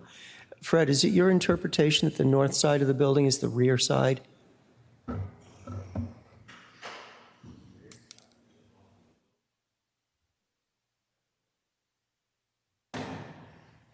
Fred Lenaro, Community Development Director. You have 2 front yard setbacks, which would be Parkman and West Main Street. The rear is generally taken as the opposite of the front entrance. So it depends on how you define the front entrance here. Fred, could we clarify it by saying the No, I just say the north-facing, The building setback on the side abutting 8 Parkman Street. yes, Will be 10. and/or the north-facing lot line. I Okay, wouldn't so start let's- getting into the definition of rear rear. setbacks because we're going to get into trouble. Okay, so let's call it the north side. Let's call it North the north side, side. and do we want to say abutting 8 Parkman as well? That would be great. I believe that whole, oh, okay, I guess it's wider than the 8 Parkman deck. It will still clarify it if we say abutting 8. I'm fine with that. Okay. Yeah, you want to take out the terminology because that's an interpretation I've worked out with the zoning board presently. It could differ with somebody else's interpretation. Okay, so let's clarify, the side abutting 8 Parkman will have a building setback. The side abutting 8 Parkman, also known as the north side, I think it's 7 Parkman, or at least on the map that they showed us, it was 7. Is it 8 or 7? Well, it shows as 8 on the plan, if that's correct. Right. Because the plan that, probably, 7 Parkman is the spur house. Correct. Is it? The owner's here, he says it's 8. right, but I think it's 8 that we're looking at. That's not what I said, 7. yeah, it's 8, Right, yeah. sorry. All right, so the side, so we're adding language saying that there'll be a building setback of 10 feet on the north side of the property abutting 8 Parkman Street. Yes, and to clarify too, and I've talked to the architect on this, that includes air rights, to be clear. That's not just the foundation. That's what I'm saying. Okay, so you're not going to have any, Yeah. I'm a little confused because if you look at this little map that they showed, which I think if you go back, put this map on. the one that was published, or the one that they gave us with the legal notice? Yeah, okay, so, no. Well, that's wrong, it's clearly number 8, so, That's what we were just. Okay, fine, so that little map is, this little map is incorrect. we Thank you. we know it's number 8. That map is incorrect. That's why I was confused. Okay, well, cleared that up, so now we'll move on. You're okay with that language then? Okay. Yes. Yes. Can I just ask, what's the point of adding the 10-foot building setback? Is it to garner more support from the public at town meeting? Like, if you're just going to have a 0 lot line setback, why not just keep it that way? Because it eliminates any confusion about where that building may extend to, and any confusion that may say that could extend right to that lot line or not, because this perhaps doesn't make any limitation for that. And so it's a discussion that would happen after town meeting, and we would prefer to address this now and have it resolved prior to town meeting, is the objective. So I think And only objective. Garner support, okay. To alleviate any concerns that might come up at town. Good. And a butter. Okay. I have one other question, just. Hazel, go ahead. Sorry. How tall is the present library? It's a little over 40 feet to the highest point of the roof, and the proposed is slightly higher than that, a couple of feet higher. I said as tall as your imagination, would you guys yell at me? Well, you said 50 feet, and I, as a town resident, I probably would have said, well, how tall is the present library and how much more are you adding to it? Because that makes a difference. Yeah, we left ourselves a little bit of a buffer in case there is some rooftop equipment, for instance, that needs to be set up on a frame that might have some piece that projects up higher than others. Because our interpretation was that's the definition of building height from the mean elevation grade at the ground up to the highest point of whether it be piece of equipment or I was going roof to say, spire. if you've got a huge air conditioning condenser sitting on top of the building and that's another 5 feet, and we're putting a maximum height of 50 feet in here, is that going to be sufficient? It will. We've thought about that and taken that into consideration. Maybe show the door. That'll help them see it. Yeah, we have a 3D animation. If you'd be interested to see that, we can kind of show you what it looks like. And you, Can we save that for the site plan, or? site plan review, absolutely. I mean, I'm more than happy if you show it at town meeting, but I'm pretty confident I Understood. understand what you're asking. Does anybody want to see that? No, Not tonight. just email it to us so John can watch it at home. You'll be able to see it on the library website tomorrow, I believe. Okay. Again, I don't think this is I think the site plan approval is probably where we need to get more in depth on a lot of this. So I don't want to simplify this process, but I think you're going to have to answer to town meeting on this, and not necessarily to us. This is really just to decide what our recommendation is going to be. And you're going to have to answer town meeting's questions. All right. It is a public hearing.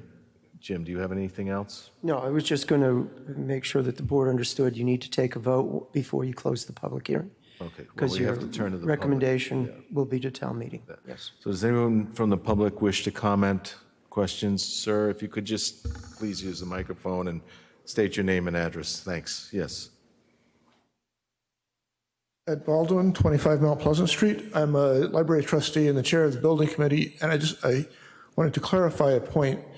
We'll put the building 10 feet back, that's our intention, but we would like to use that 10-foot buffer during construction for laydown and access and so on. I just want to make sure that what we're proposing is not going to rule that out. Yeah, and I think that the language we used was the building setback, but Fred, you're the enforcement officer. If the dimensional regulations say 0, but the building setback, can they work in that 10 feet during construction?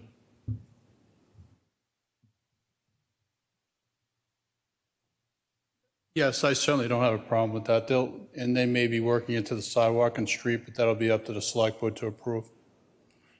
So yes, the short answer is I don't have a problem working to the property line. Okay. Any other questions or comments? Okay, seeing none, I'll entertain a motion on this.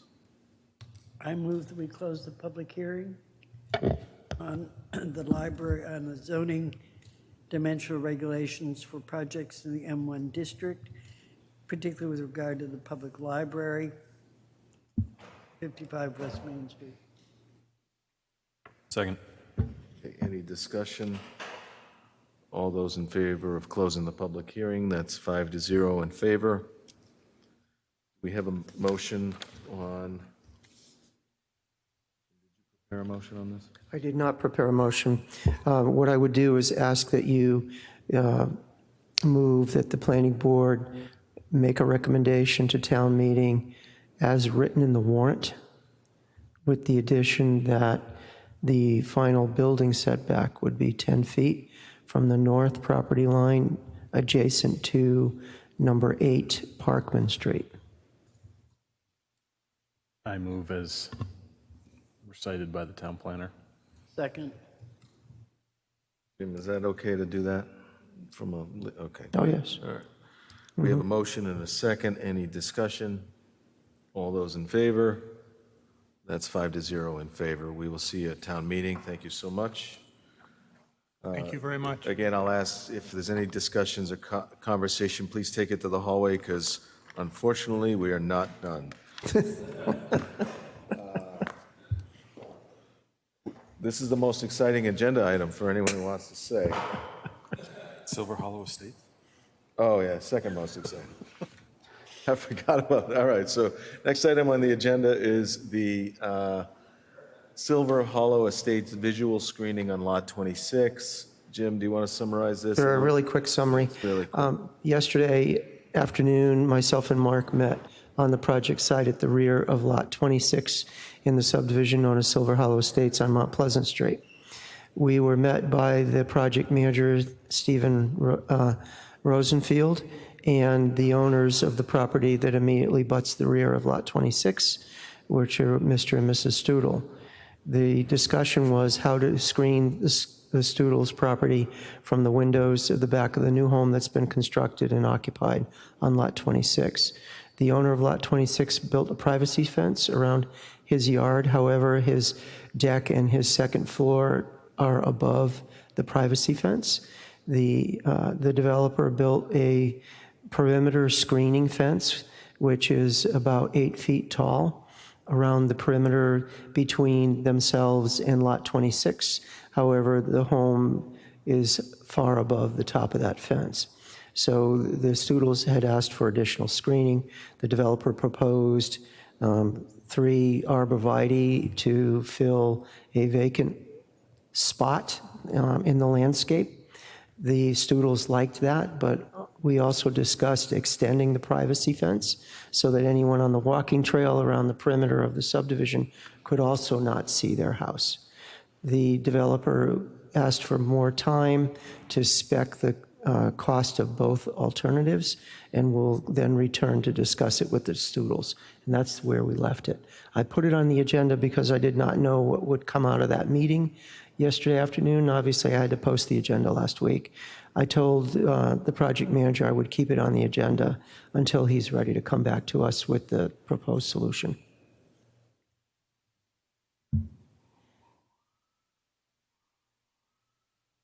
All right, any questions?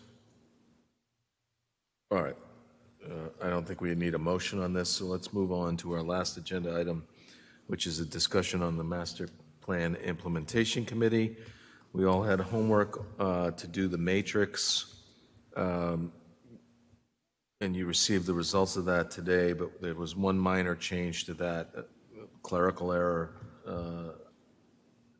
I think it did change the rankings, and Kristen, could you summarize that so everybody?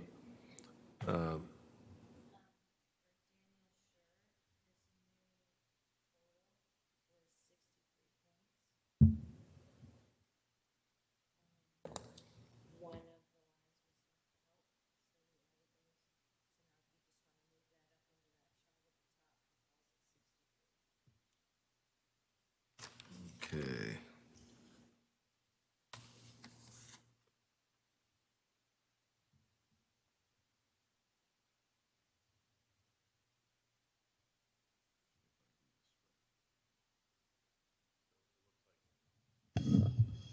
I think the cutoff would still be 53, because we have 2 at 53, right?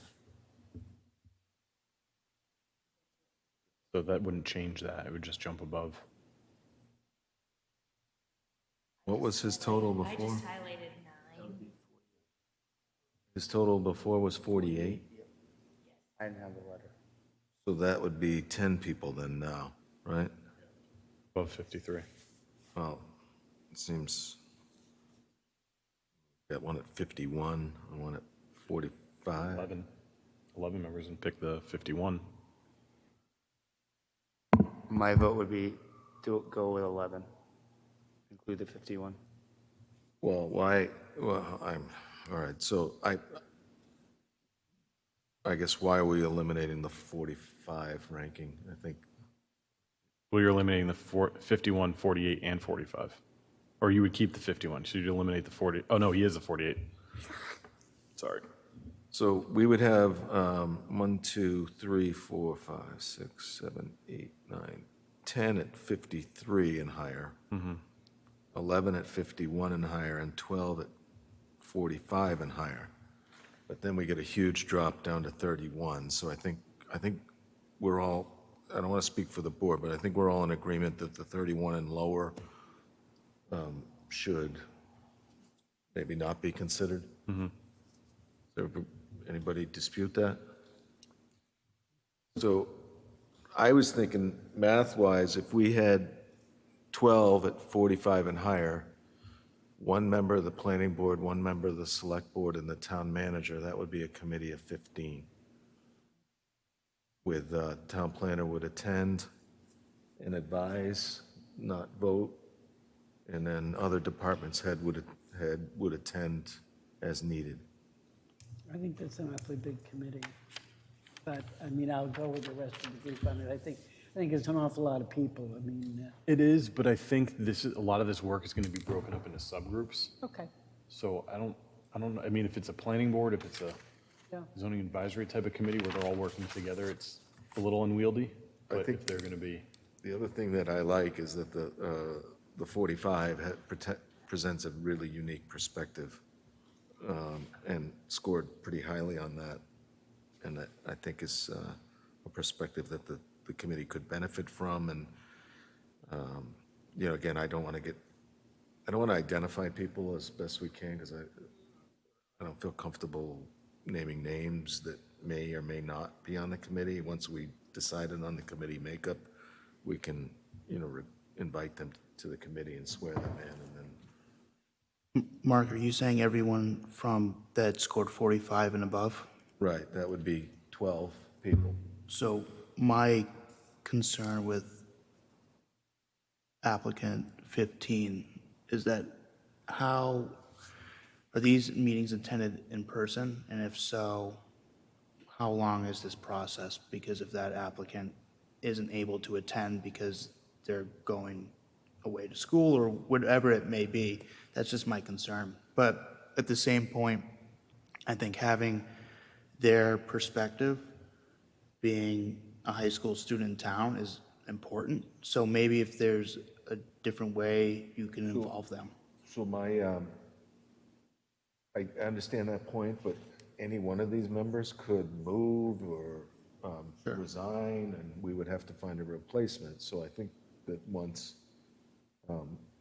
if somebody such as that applicant decides not to serve anymore, we could find a replacement and put out a call for replacements.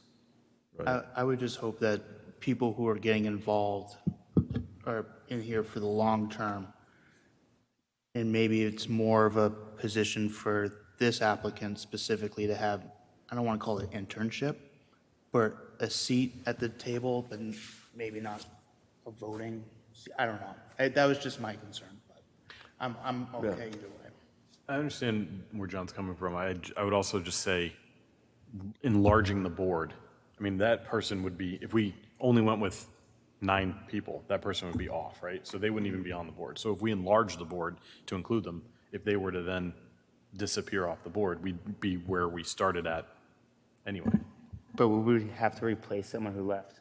Is that standard protocol to replace? Well, the only reason to really have to replace them is it would be nice to keep an odd number in case there's. I don't know, I think in this situation, I mean, I'd be willing to go along with this many people, which I still think is too many, but at the same time, I think that there could easily be dropouts from this group. And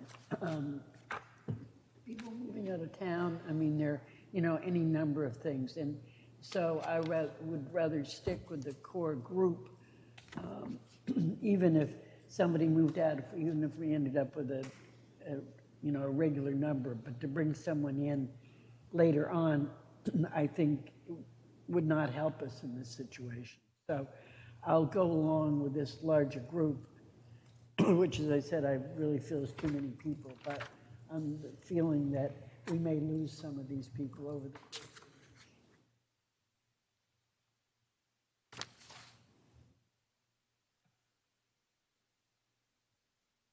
All right. I mean, I'm comfortable with going with the 15. I think it's a manageable number.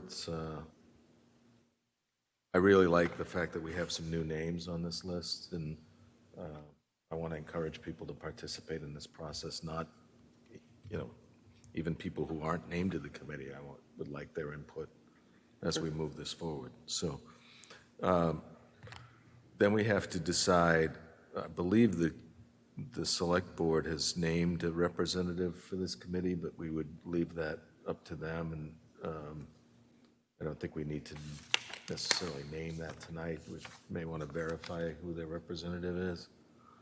Jim, do you know? I think maybe we should verify it just to be safe. Yeah, so you want to know if they have named a member? Yeah. Yeah, they have. They have. Yeah. But do we have to name their member if they're just a rep? Well, They're voting. I think we just They've have. chosen their member. Because, I mean, if that person, I don't think we have to name them by name. We just say that the committee will It could consist of these 12 people on this list, one planning board member, which we can discuss, one representative of the select board as named by the select board, and the final member will be the town manager. Everybody feel good about that? Just one nitpicking type thing. Do we want to say the town manager or their designee, just in case they're unable to attend, and then they can send Sure. a town manager or That something? makes perfect sense. Yeah. That's smart.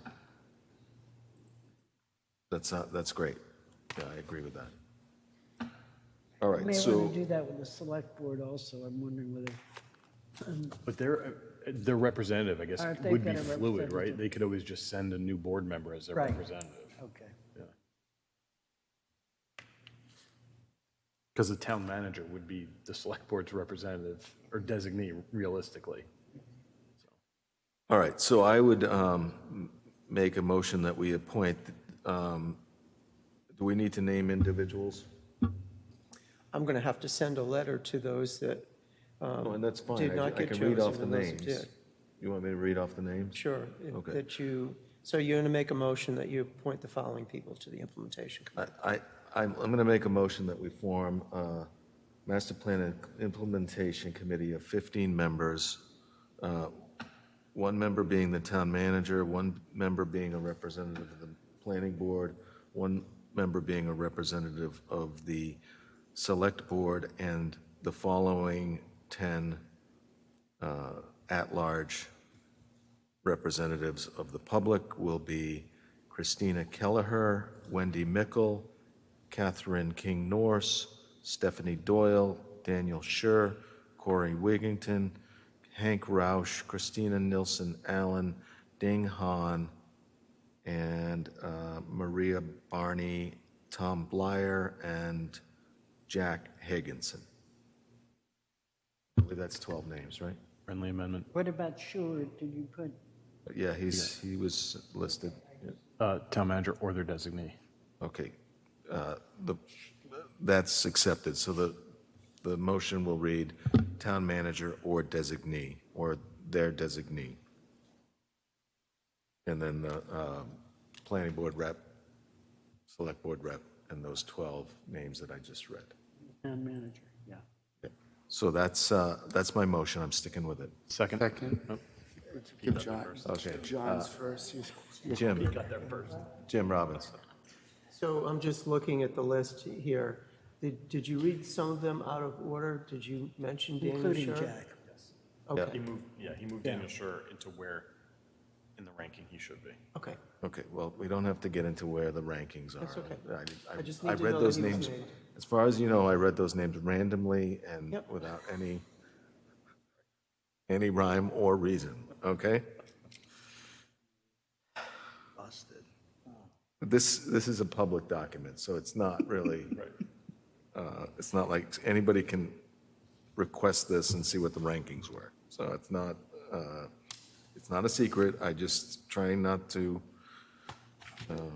embarrass anyone. They'd be able to see their own score. They wouldn't be able to see other people's scores. No, this is public, I think. They'd be able to see where they rank against others. I think anybody can request this. They would see this table, this summary table. Okay, that being said, I may have a motion and a second. Any discussion of the motion? Pete, John. I think, okay. I think John got in there first. He's quicker than It was me. almost simultaneous, but I'll give it to Whoever John. got there. All right, motion and a second. Any discussion? All those in favor? That is 5-0 in favor of that composition. Okay. Next question, do we want to discuss who will represent the planning board on this committee?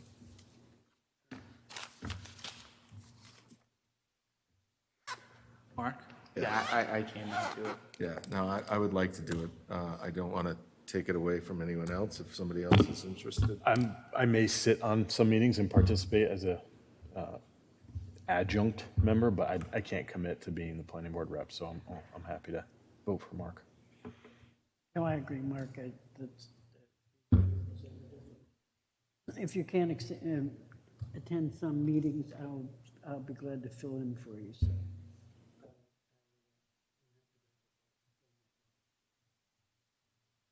Okay. I move that we nominate Mark Silverberg as the planning board rep for the Second. Master Plan Implementation Committee. Second.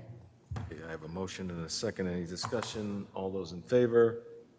That's 5-0 in favor of another committee. I don't not want any more. My wife is going to kill me. That's why I said no, because All right. I made to stay married. That's okay. She knows it's important. So, all right then. What other business do we have? I forget. Was there minutes? No minutes. No minutes. Hallelujah. I remind the board, and we've done a really good job on this with the minutes, so we might be one meeting behind, that's nothing. You can't be more than 3 meetings behind, and you can't not approve minutes for more than 60 days. So the Freedom of Information Act now requires that the board approve final minutes within 60 days. We don't have a problem, I'm just letting you know, because other boards have had this issue, and it's become a matter with the town clerk. So I just want you to know, we stay on top of our minutes. We need to continue to do that. Thank you, Kristen. Thanks, Kristen. Okay. Anything else? I just bring your attention to an email that I sent you about 2 weeks ago when the Housing Choice Act new regulations, final regulations have been promulgated. We need to prepare a concept plan that can be submitted to DHCD in January of 23. That's January of next year. So it's something we need to put on future planning board agendas, and I'd like to do that. I know our September 20th agenda is going to be very full, but the first meeting in October, I'm going to put that on the agenda. Yeah, I have been formulating concepts for this already, so but John. Yeah, I thought it was just an action plan for January. Correct. Yeah. So I don't know if we have to have a concept of like where it's going to be in town. Yeah, to the start action plan process is really moving just, forward. what are we going to do? Right. How do the new regulations change how? They're favorable to our plans that we've talked about conceptually, which means now it doesn't have to be 50% of the density within a half mile of the train station. I think it's 25, or is it 30? 20%. Yeah, 20%. Yeah, within a half Hopkinton's mile. changed somewhat significantly. So now it's different. We're different than Westborough. So I didn't even. Yeah, because you're not a We're an host adjacent community now, Yeah. so it's anywhere in town, basically. That's good. Yeah, so, they pushed back the final deadlines on this too, so I don't necessarily think we have to put it off to the last minute. I feel like we can come up with zoning that complies. My feeling is we can take the TOV and the D-Pod, which are both special permit, and make some revisions to them. Maybe take out some lots. Certainly they have to go by right. Take out some of the, we'll have to revise them, but we could essentially take the meat of those and transform those into our 2 zones. You'll have to create a new zoning district and call it the Housing Choice District, call it whatever you want. It would be a new overlay district that has to be shown on the zoning map. Yeah, and I don't know if it'll be a new overlay. It might be a new base district. Could be. Yep. By right, that's the one thing I had, why do we have overlays? If they're by right, I think they should be just the base. You could almost say, just take the ID and the IB and put them together and only give, do a bonus for environmentally friendly lead quality construction. But that's a different issue. Yeah, we talked about that already. And Yeah, we that's, had I different think, dimensional requirements. Yeah, and one of the things, since they're reorganizing the zoning code, taking a look at how the reorganization has been done by this Consultant. essentially, that may give us an idea about how to, there need to be changes in the code anyway. There may be a way to work through this in a more, in a better way than the way we've been doing, I think, with these overlays. I think get to be very confusing. All right, so anyway, we've got to really keep that on the front of our minds. One other thing, Could everybody look at their calendars? I don't necessarily think we need to look at the calendar. I would like to cancel the September 6th meeting. We continued everything to the 20th. Oh, to the 20th, so. Jim is not going to be here the 6th or the 13th. Necessarily think I think we could have a meeting without Jim, but I prefer to meet with his guidance. Well, I think the other thing is that most of the projects that we're looking at are looking at the 20th for the next appearance. And, there's no way they're going to be ready the 6th. So I think the fact that we've given them extra time means that maybe what we can do is kind of do a follow-up with them. Even if they were ready by the 6th, we couldn't hear them on the 6th because we continued it to a But certain day. I think because of the length of time, it would be a good idea if maybe sometime, maybe 2 weeks prior to that, maybe Chris could just send out a notice saying, you're on the agenda for such and such a time. We've given you extra time to complete, what you're supposed to be doing, and you better get it ready for the 30th, for the 20th. Okay. Just to push people a little bit, because otherwise they're going to think to themselves, oh, we don't have to be ready until the 20th. Maybe in the middle of September we'll get to this. Yeah. All right. But anyway, how does everyone feel about canceling the 6th? I don't think, Jim, do we have any business we need to take up on the 6th? No, because you only have one town meeting article and you did the public hearing tonight. So do we need a motion to cancel that? No. Okay. All right, But we will consider that cancel- canceled. I'll see you guys on the, We will post a cancellation notice. right. And can I also make sure of your October meetings? Because I have applicants asking me, right now, your meetings would be scheduled on Tuesday, October 4th, and Tuesday, October 18th. I better look at that. And when is the town? Town meeting is the 17th, but the warrant is small enough that I think you'll get through in one night. October 17th? Monday, October 17th. I'm not going to be here Monday, the 17th, and I might be late on the 18th. You lucky man not to be here for town meeting. I was just kind of scarred last time. Yeah, you got no sleep. Yeah. I thought I was going to sleep in the 1:30 auditorium. in the morning. November 15th, not to get too far ahead, but that week I will not, November 15th, if we have a meeting, I will not be able to attend. I'll be in Florida. That's why we have 5 members. You could attend remotely. I'll be at Disney World. I might want to. I was joking to you. All right, I've got those on my calendar, so that's fine. So I will see you guys on the 20th of September then. Does anybody want to make a motion? I move that we adjourn.